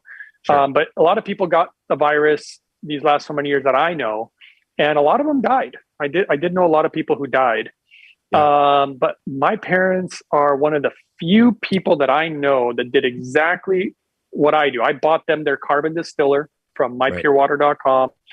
If people are interested in that, that's how you clean the water to the maximum. If they want a discount, I have the discount code of Uprising 144K. But I bought them one of those, and I bought them their Lourdes Hydrofix Premium. I showed them how to use it, and they use it regularly, and neither one of them ever got it. They never got it. It was just weird because everybody else got it. I didn't get it either. In fact, I've had blood work, I think like 4 times now, trying to find out if I ever got it. I'm always getting tested. And every single time they're like, no, you never had it. I'm like, how is that possible? I've been around people I know who had this virus. Yeah. How is it possible? And so and I'm, by the way, I'm grateful. I'm so grateful. So many people got it. They've suffered, it's no fun. Yeah. And some people, their symptoms are minor, whatever. Yeah. But so it's a luck of the draw. That's me. Say. That's me. I had 4 kids. Minor? I had a household of 4 sick kids, and I didn't get sick. Oh, wow. That's impressive. Very impressive. Again, and this is, it's funny. There's no coincidence, because for decades with the Great Tribulation, apocalyptic, earth change, everything, I've had visions for 20 years of this, and they weren't dreams. They were vivid, surreal, the most, I could equate it to anyone who's actually done the Bufo frog medicine or dimethyltryptamine, where you're not hallucinating and seeing stuff move around. You actually go somewhere else and have a real tangible experience. It was tactile. I was in my body in the future, watching 1,000-foot wave sweep over the earth and actually head towards me on a mountaintop at Runyon Canyon Park in Los Angeles. I watched this 20,000-foot wave just sweeping over it. And I believe that vision was there because the first thing that came up in my head is, why the hell wasn't I more tapped in, tuned in, turned on to not be in this time space right now?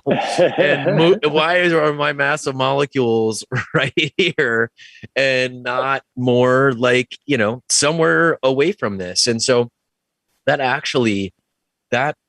directed 20 plus years of my, and with great reason. And I see that now more than ever. It's why I live where I live. I live on one of the oldest land masses on the planet. It's over 30 million years old. It's survived several of these earth change cycles. It's on a separate sheet of bedrock than all the other Hawaiian islands that are on a plate that's collapsing in towards a fissure system on the oceanic floor. See how much I know about where I live? The island of Kauai is on a solid sheet of bedrock. It's like a giant hard mole on grandma's forehead. It's not going anywhere.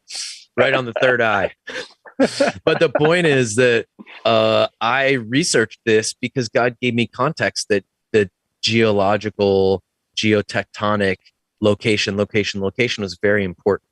And so just the same, I was shown that these divine spiritual sciences that build prana, that build the Hertz frequency, the charge of the cells that activate the ATP, and literally down to the telomeres in your body, helps progress the telomeres, the little railroad tracks that keep your skin and nails and hair and everything going. That's why you age, folks. Your telomeres stop writing their coding. They stop writing the little train tracks that continue on the regeneration of your cells. And so your body starts degenerating.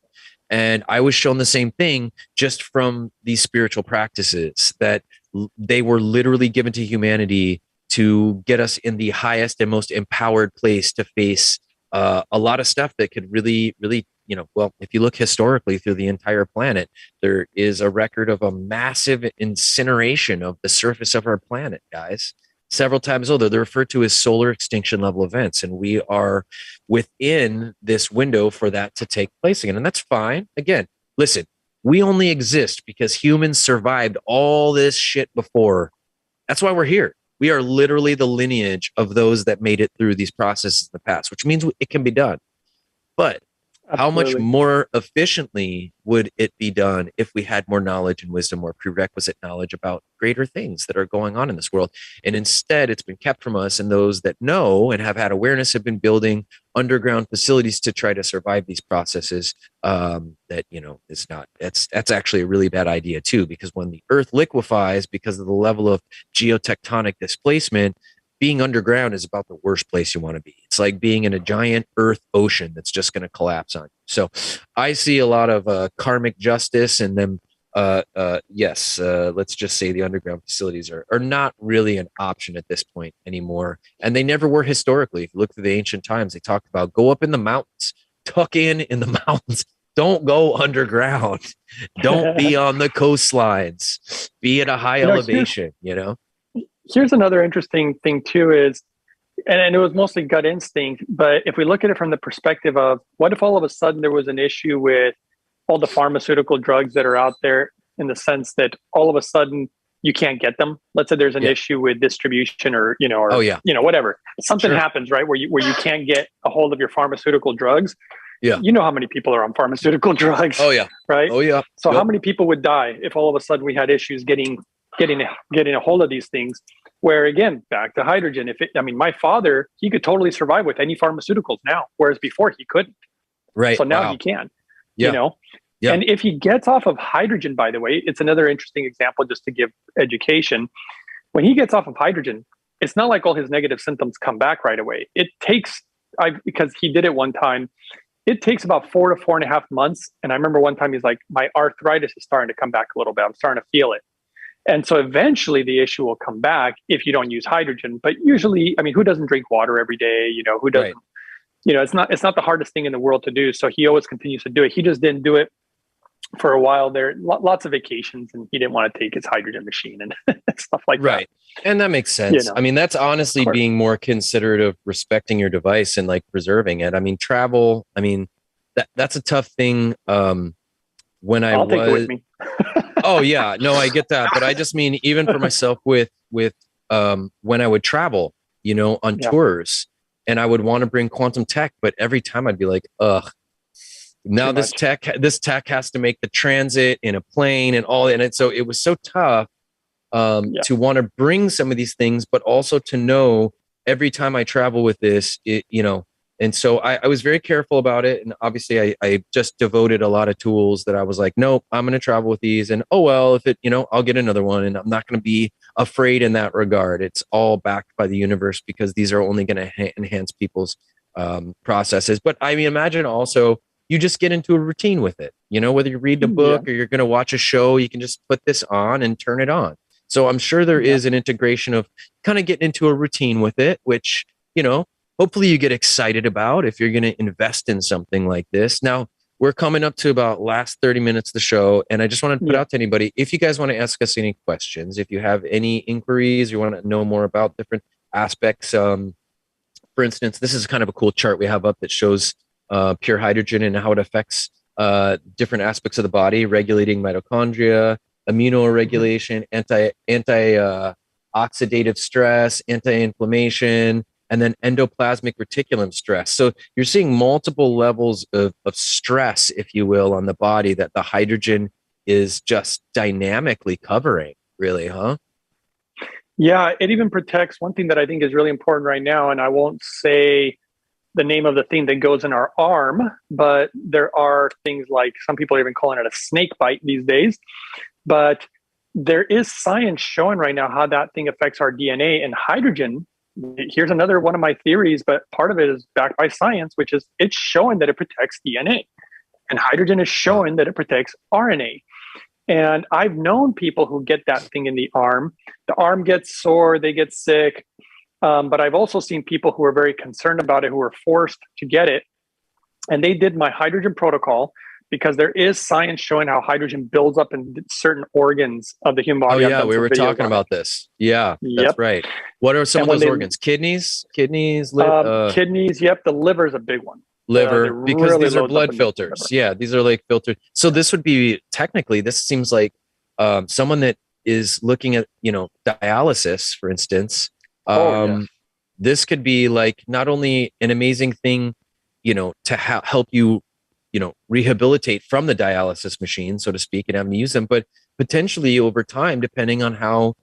And this is another thing that I just want to touch base on from a while back. We talked about how everyone's different, right? Because everyone's body chemistry is different. So that's why you're like, I'm not going to say it's going to do this. That's because you know what, guys, everyone's different, and so hydrogen is going to work in each one of us in a uniquely different way.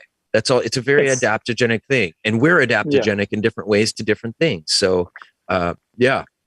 It's selective, right? I mean, they call it a selective antioxidant. Antioxidant, right. But what it does seem to do for everybody is it brings the body back to homeostasis. It tries to bring the body back into balance. And if you have too much oxidation, like one of the things I recently learned, probably off the subject, but have you seen the science of what happens to somebody's body when they're overweight? It shocked me that the body literally gets confused when it's overweight and begins to send inflammatory signals to all sorts of just different random parts of the body. Yeah. And I've done videos of a woman who I don't know if I should say her weight because, she probably wouldn't like it, but she was over 300 pounds. And you can see on the video, she's in a wheelchair. Sweet lady, very, very wonderful lady. And it messes with your metabolism too when you're overweight. She gets on the hydrogen and changed nothing. And she's lost over 30 pounds because it began to, like you said, it begins to fix the ATP, the mitochondrial dysfunction. Which is going to balance your metabolism to some. It's going to, if your metabolism is slowing when you're older, it's going to give you a boost of youth, so to speak. You know what? And speaking of youth, the anti-aging effect of hydrogen. I mean, this is pretty cool to share. Where they did in Japan, they do this blood work where they can literally tell roughly your age by just looking at your blood. And they did this awesome test with this Japanese guy. I love this test. They did the right type of hydrogen, meaning that the levels were correct and it was made safely, no byproduct. And they made sure to do it right. The Japanese are big on this. And they tested his blood. They started the hydrogen protocol for 1 year. So see, they didn't just do it for a week. They went for a year. They tested his blood after a year. He lived his life completely the same as he's always lived it. Eating the same foods. Everything was the same. To function as an anti-inflammatory. Sorry about that. Antioxidant. No worries. Oh, there we go. Okay, good. And after 1 year of using hydrogen therapeutically, his blood showed that his blood was 5 years younger. So it definitely has an anti-aging effect. They know that the skin, the wrinkles, aging spots. In fact, that's another one. One of my relatives, a lot of them are on hydrogen. Reasons why hydrogen gas is so effective. It can. No worries. Trying to move to where you were talking about around specifically, because they go through a lot of this in this video. That's why folks definitely watch it. Watch this video. It's what is it? It's so good. No, but I just mean, what is it like? Okay, it's like 47 minutes. Even if you have to break it up for yourself, breaking a little 20-minute intervals to process, 100% worth the watch. And you're gonna go through so much. This might help a lot of people too. If you go to YouTube, they have their own YouTube channel. It's called Holy Hydrogen, I believe. Oh, cool. And you can see all their videos there. They show a lot of the science. It's really great. So they can subscribe there. So that'd be cool. But one of my relatives had you'll see the studies. All these aging spots on her skin, and she had a lot of those going away. And of course, my aunt contacts me. She's like, "Oh my gosh, look, my," and she's really into her skin. Right. And so, yeah, it seems to have this anti-aging effect. Obviously, it seems to bring balance back to the body, and it's definitely an ascension molecule. What does it do? Hydrogen literally ascends, and it ascends higher than That's more of the spiritual aspect of what it does. Yeah, let's close out on going deep into the spiritual and the sun and light and water and what we were kind of playing with yesterday because it matters. Yeah. It's relevant, Yeah, some people, I think a lot of spiritual people wonder, like, how can I bring light into my body? And it's something that I think I don't think many of us knew how to bring light. But what they don't realize is that hydrogen is light. Just look at the sun. Look at the stars out in the cosmos. They're made of almost entirely hydrogen. Right. And you bring this life, and there's verses in scripture about this, about life being movement. And they call hydrogen active hydrogen because it's got so much movement. It's got so much energy in it. Right. And the funny thing is that regardless of all human beings being different, whether it's different blood types, different sizes, different microbiomes, whatever. But the one thing that we all have in common is, one, we all need hydrogen to function properly. That's just the way it is. We all need hydrogen, and we all need clean water. I mean, who doesn't need clean water? Who doesn't need clean air? I mean, there's certain foundational pieces to our health, and just for all human beings, Right. And so anyway, when you bring that hydrogen into the body, I actually believe you're bringing light into the body. And that's why all of a sudden you see the increased temperature, you see the blood flow being, different. It brings life to dead parts of the body. So I remember sharing the example about the guy who had people who have strokes in Japan. And if you don't get blood supply to the brain, that part of the brain dies. But if they introduce hydrogen to that part of the brain when there's no blood, it stays alive. I mean, hydrogen, shoot, it's so amazing. It is the life molecule. It's the source of all life.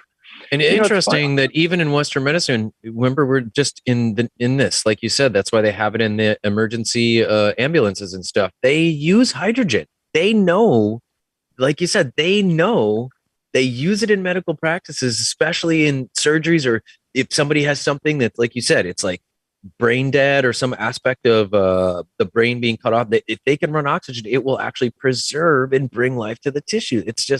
It's amazing. And they know it. They're using it. They use it, It's already approved. Yeah, it's already approved. Yeah. They use it for heart attacks also, by the way. And I mean, look at heart attacks, or basically heart disease, is one of the top killers in America. Right. I mean, if everybody got on hydrogen in America, I can't even imagine. If everybody in America cleaned their water and got on hydrogen, I can't imagine what the statistics would be. It would change so dramatically. So dramatic. The level of deaths, people's health. And you could probably, I don't even like saying this, but you could probably eat almost anything you want. Not to say that you'll get greater benefit if you're eating healthy and you're having clean water and you have the hydrogen. Sure. But my father was really one of those examples, because my father, brother, I mean, I love my father, but he loves wine. He's a wine connoisseur. He used to be a wine salesman. Yeah. And so there's an art to it. He loves the art of wine. Oh, yes. Yeah. Yes. But what happens he's not drinking some $2 Chuck just to get drunk. He actually appreciates the entire art of it. Yes. Yeah, he appreciates it a lot. And that was one of the really difficult things. And he likes to eat a lot of things that he probably shouldn't. Yeah. And when he got on hydrogen, I even thought to myself, like, is this going to work if he continues to live this way, eat this way? He was kind of overweight. And I didn't think it was going to work. Oh, it worked. And I was shocked. I was shocked that the clean water and clean hydrogen was changing all these things in his life, and he wasn't changing anything else. I couldn't believe it. I really sincerely couldn't believe it. I was like, man, that's the power of hydrogen. Yeah. And I've known a lot of people like that. They don't change anything in their life. But if you do change it, you're going to, in my opinion, your results are going to come faster, and you're going to get better results. I don't think you can just eat Twinkies and cheeseburgers. Well, you're going to be healthier. You're going to inevitably be healthier. So, yeah. Absolutely. So it is a godsend. I'm so grateful to the Japanese that they decided to make this device in Japan. I'm so grateful that they made a device at all, and that they've done all this research on hydrogen that we would have never had. And they were the ones who really did it. And after that, guess who wants to copy them? Guess who's now running a lot of their own studies? And that's China. China's like, they see the possibilities now. And they're like, holy crap, look at this. Let's start looking into this. So they're doing a lot of research. And America did some research now too on hydrogen. And I find it funny because all they're doing is coming up with the exact same results that the Japanese did. So I'm just thinking, you're just wasting your time and your money and your effort, because they already did some of these studies. If anything, do something different, do something new. Right. Test hydrogen in different ways, but they're just doing the same stuff, And at the same time, hey, whatever, if you need that extra study to get extra funding to actually construct a company that they want to respect the results from the United States and not Japan over, sweet, let's get it rolling. You know what I mean? Let's start directing our focus, our energy, our resources towards building technologies that reflect more conscious awareness. It's one of the most, dangerous prophetic visions that's come from human beings for hundreds of years, is if humanity evolves on a technological level over their conscious level of awareness, it's a very dangerous recipe. And that's where, to me, a lot of the AI stuff, and let's take a look, friends. I mean, our little computer robots that tell us what to do all the time. They tell us where to go, directions. We don't remember anyone's numbers, so they keep all that for you. And they ultimately tell you, they boss you around. They tell you what to do. They tell you when to answer this call. So, they knew the dopamine and serotonin codependency triggers around this technology. Okay. They knew it. Yeah. It's already come out. Steve Jobs knew. That's what Bill Gates knew. That's why they didn't let any of their kids have these things. You don't you think that's a little weird? They didn't let their kids have tablets or the phones of the very company that they make. That should tell you something. Okay. And they knew it was going to create a codependency off dopamine and serotonin. And they still push the technology forward anyways. Just like what's the head of the FCC, who publicly came out and said, we are not wasting the time testing about 5G. This is too big of a thing. You're not stopping this progress. We're doing this. This is $1 billion industry. We don't care about your tests. And what he literally publicly said, he said, we are not, we're not slowing this process down. So, now we have a populace that's so codependent to this thing giving them happy juices that real life doesn't give you dopamine and serotonin in real conversations with real people the same way as swiping or changing your interface. It doesn't stimulate the brain the same. And so what's happening that I've witnessed is human beings are more actively present and lit up on these things, and they kind of go into this place in real life interacting with people. And it's been super scary because I've seen it the most in children.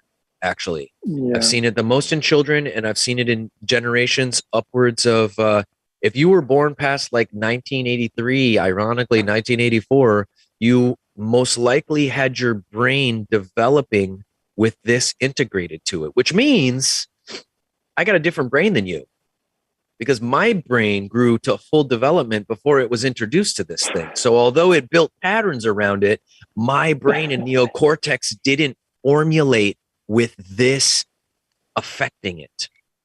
And that's creepy.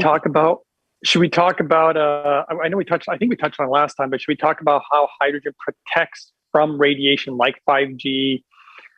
Because I would love to, because it feels like a good tie-in. It really does. So let's do it. Yeah. Because we're all exposed to all sorts of frequencies out there. You obviously have your phone on your person most of the time, or you're in front of a computer or in front of a television. Right. Wires running through your house, affecting the frequencies and the radiations. And I know a lot of people want to do things like grounding, for example, and that's great and all. And there is obviously science to support that too. But I've noticed that I just don't have to do any of that, because hydrogen has been shown to protect you from such things. My video number 8 is an extreme example of it, where they're literally bombarding these cells with chemotherapy, which just you think 5G is harmful. It's nothing compared to chemotherapy, the radiation from something like that. And and it protects dramatically. So if it can do that for something that drastic that would basically kill you or put you on the brink of death, what do you think it's going to do for something like 5G? And so hydrogen's incredibly, incredibly protective. I wish that people understood the level. It actually reminded me of one of these stories I didn't actually get that I got on it. I forgot was this kid. It was really sad. He had a terrible type of cancer, and they stuck a needle in his back so they could go to the, get past the blood-brain barrier. Mm-hmm. So into the fluid that goes up the spine and into the brain. Yeah, this is like a spinal tap, almost an epidural, almost in the bit. Yeah, that's exactly what they did to this kid, and they stuck a needle in there and they literally injected chemotherapy. Now, can you imagine what that would do to a normal human being? This kid his father was the one who contacted me, because he felt terrible. His eyes rolled into the back of his head. He almost looked like he was having some convulsions. He looked like he was going to die. And the father was not very happy about this. He immediately rushed them home. He said, the first thing I did is I went straight home, and he had a Lourdes Hydrofix Premium. So luckily he had one of these, and he immediately put him on the inhalation, and the gas began to go straight to the brain. Now remember, these type of drugs cause inflammation, right? A lot of free radical damage, oxidative stress. And I'm trying to remember how long the kid was inhaling for, but I do remember that the father said that within 30 minutes, he was completely normal, which was just unbelievable, actually. Wow. I mean, so unbelievable. I did a video on it because I was, hydrogen is, I got to tell you up front, hydrogen has impressed me way more than I ever thought it would. I knew it was great and I read about it, but all these things that have happened throughout the years, it just keeps impressing me over and over and over. And this thing that happened with this kid, it was unbelievable. And his father said he got up after that. He just went out and played like nothing happened. I can't imagine putting chemotherapy into someone's spine like an epidural and anybody getting up half hour or an hour later and just running around like nothing happened. I mean, it was amazing. Wow. And it really does. I mean, just when you're describing it, it really feels like the hydrogen gas was the most effective in that process of like pushing that out, or pushing that through. I think it's because it went straight to the brain. So the gas goes straight to the brain, the sinuses, the eyes, like you said, the throat, the lungs, and the water works like in a different way. Yeah. So, but the Japanese understand, not to interrupt, but the Japanese understand that both are important. And this is why that whole original device that was like $11,000 only made gas, because they originally thought that the gas was enough. They thought it was, you wouldn't need anything else. Right. They realized that the water works differently. So now this device does both. And there's not a lot of devices out there. In fact, I don't think there's any one other device that does it at an extremely high level, make the best water and the best gas. Right. And using them together is what's ideal. I don't just Does the Brown's gas system, that other one, does that has you drink the water too? No, it really only makes the gas. They claim that you don't, they just say, oh, you don't need the water. You just need the gas. But if you wanted to make water, you could. But I made a water with the Brown's gas device, and it tasted like lye. I mean, it tasted right. It tasted I was like going to say, why would you want to drink that? You're almost going to be drinking more lye, or you're going to be getting more lye in your system that way than if you were just doing the gas, which also just all kinds of red flags on that. So, all right, it was gross, tasted gross. And it's the main it's the main ingredient in Drano, by the way. I don't know if you know that lye is the main ingredient in Drano. So it tasted like Drano. Literally tasted like that. I was like, oh God. Anyway, so go for it. Oh my any God. Questions out there? Gross. Yeah, there. You know what? I think we've been filling them up. We haven't got anyone coming in to come on and ask questions on our Zoom. And also, I'm not seeing too many questions in the chat room. There was one question that you didn't see. Okay. Oh, okay. Which one was that? It's from Jane Kitten. It says trace minerals concentrates. I think maybe it's concentrate drops. They said, is this? Oh, they were asking what the company was, right? I did see that. That's right. What is the name of the company? I can't remember. I could grab mine, but you have it right there. They have a website called traceminerals.com. Okay. And the product is called Concentrace. Concentrace. Right. Yep. Yeah. You can find them on Amazon too, or you can go directly to the company's website. Either way, you can find them. They're not expensive. And if, you can look for other ones too. I noticed that these two that I have, they have different types of minerals in them. So I kind of like to mix and match too. Yeah. Just trying to get a nice wide spectrum of different minerals, keep them in my body. That's smart. And then there's this other stuff we touched base on briefly called sea plasma. Super awesome for mineralizing your water. I will find the links for you on that because I'm very curious.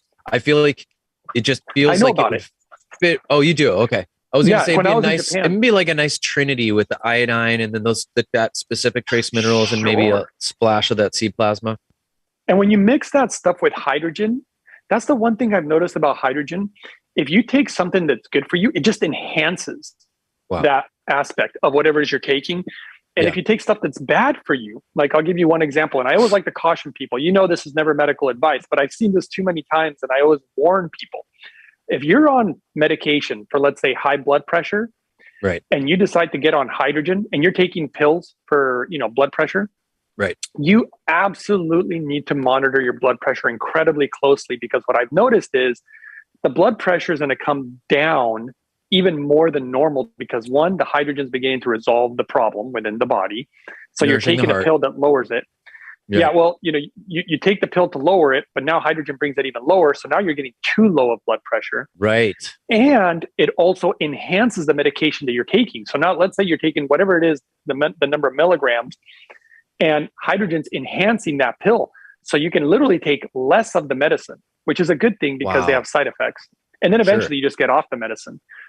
Same thing with blood glucose medicine, like insulin, because the body begins to have like a resilience to insulin. Insulin resistance is what they call it, right? And so as you're on insulin, you have to kind of up it. It's almost like your body's getting addicted, kind of like alcohol. You need to take more and more of it as time goes by. Right. Same thing with insulin. Hydrogen helps not become insulin resistant because it's allowing the body to not have these negative side effects. And also because it helps bring down blood glucose levels, also you end up using less and less insulin. And eventually, depending on the type of diabetes you have, you can literally completely get off of insulin. I've seen that a lot too.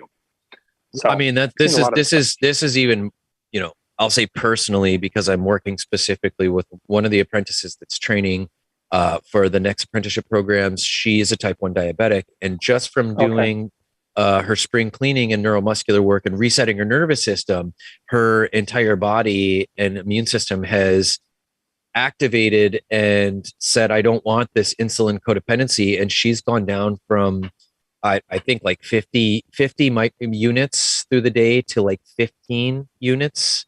And she's been rocking it. And I've been talking to her about the hydrogen. So this is even more significant when I share this with her, because she was already like, I feel like I need to get one of these just to bring myself fully off the insulin. Mind you, just for everyone, and I've talked about this individual in this case before, just for the disturbingness of Western medicine.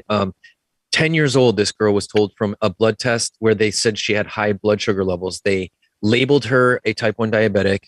This is what you have for the rest of your life. You have to take this medication now. If you don't take it, you're going to die. 10 years old.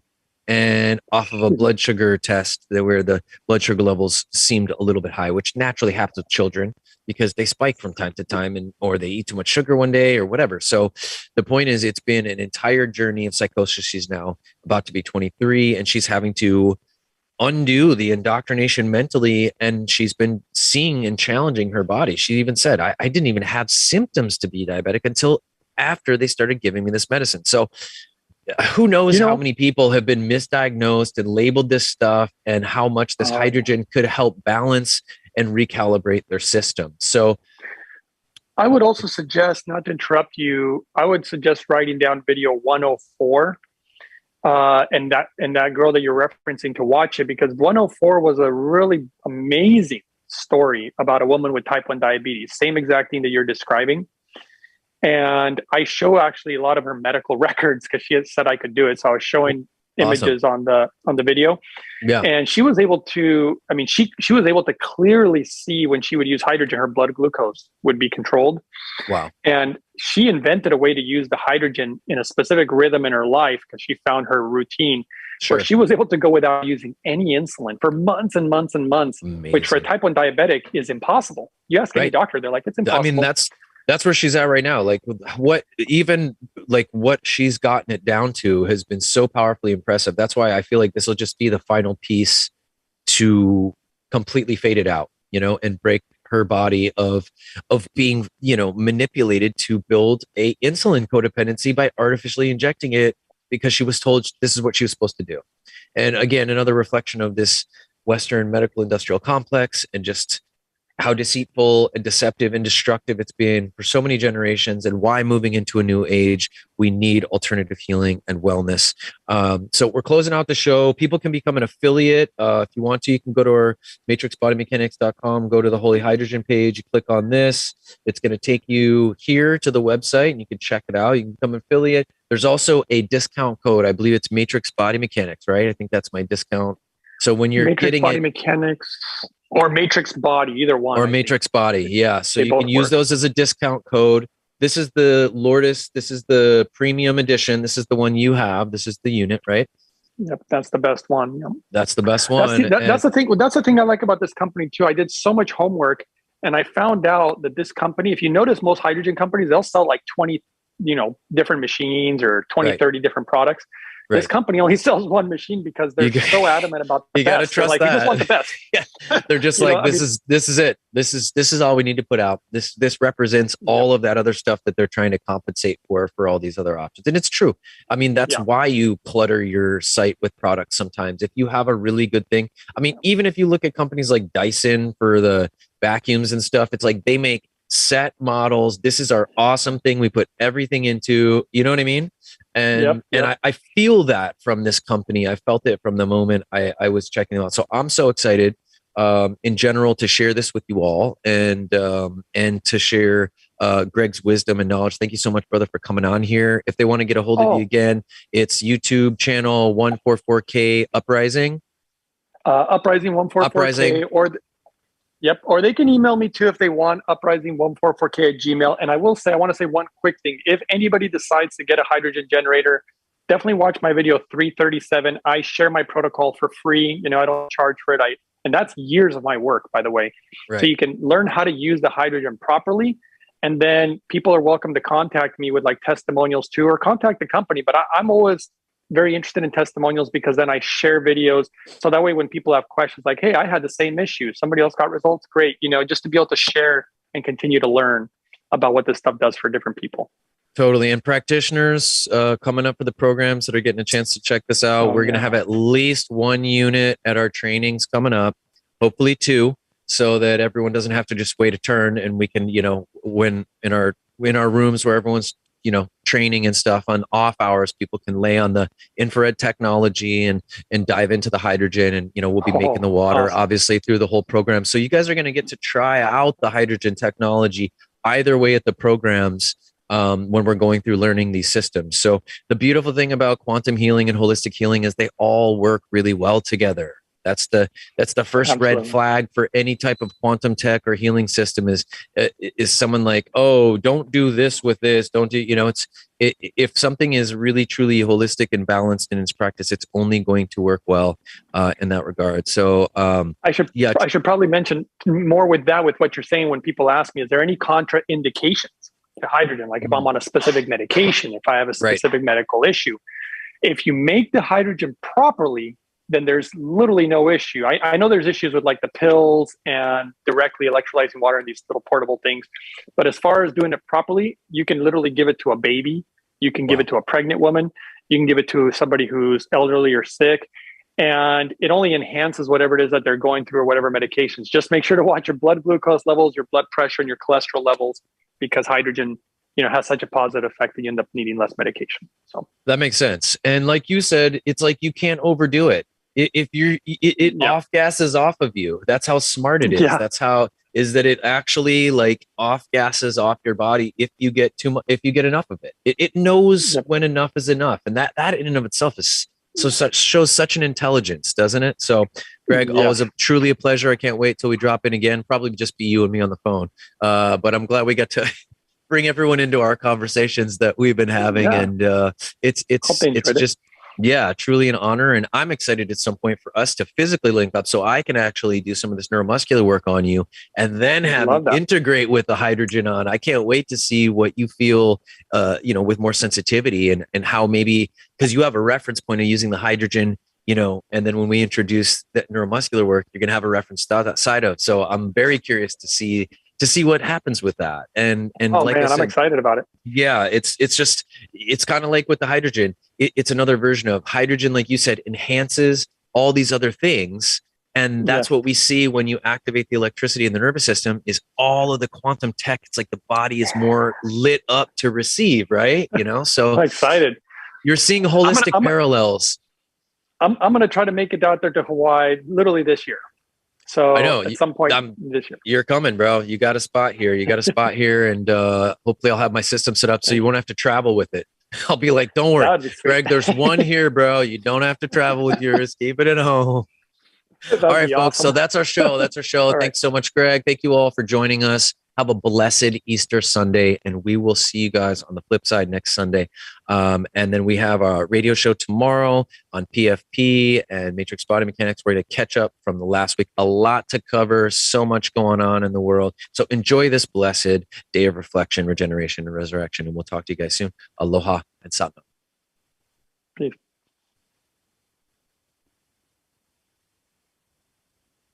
Two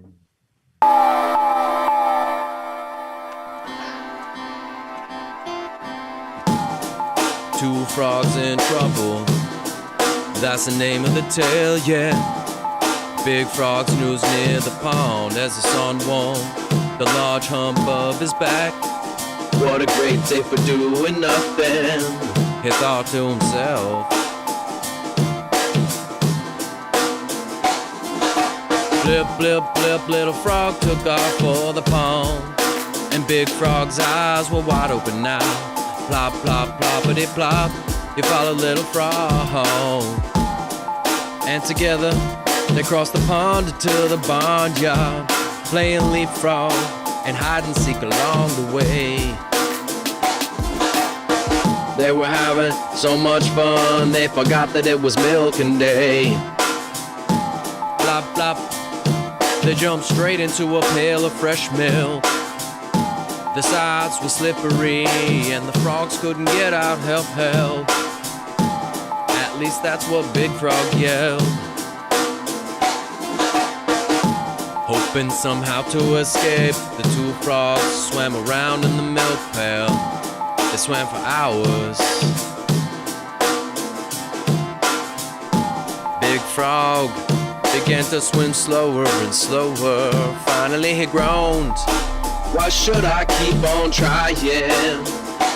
We will just die in this pail. I'm just so tired, I can't swim any longer.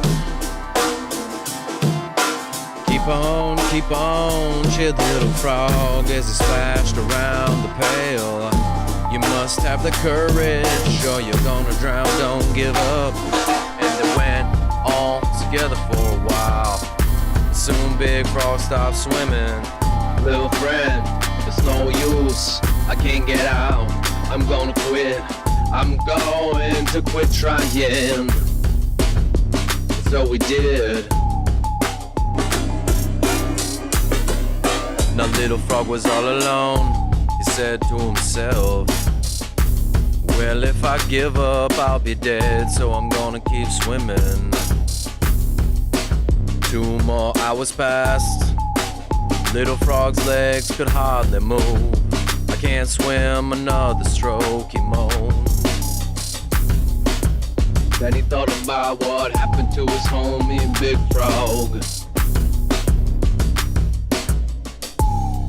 With every speck of strength in him, Little Frog cried out, even if I die trying, I won't give up. Where there is life, there is hope. Bursting with courage, Little Frog felt a tingle and new life come into his legs. He raced around the milk pail, splash, splash, splash for a long time. That is the only sound he heard. But he began to hear a new sound. Was his reality being blurred? Glob, glob, glob, the white waves had turned to the thickest cream. Now it was even harder for him to swim, but Little Frog kept on with all his might, full steam. All of a sudden, he felt something under him. He looked down and saw his feet were resting on a small hill. Little Frog swimming had turned the milk to butter. With a great leap of joy, Little Frog jumped out of the pail. To freedom, to freedom. That night, he hopped happily through the tall grass. Little Frog smiled up at the moon and thought to himself, now I know it's true. There is always hope. From now on, I'll never give up. Never ever give up. And Little Frog never did. That's the tale of 2 frogs in trouble. That's the end of the fable. Now I hope that you're able to tell me What kind of frog are you?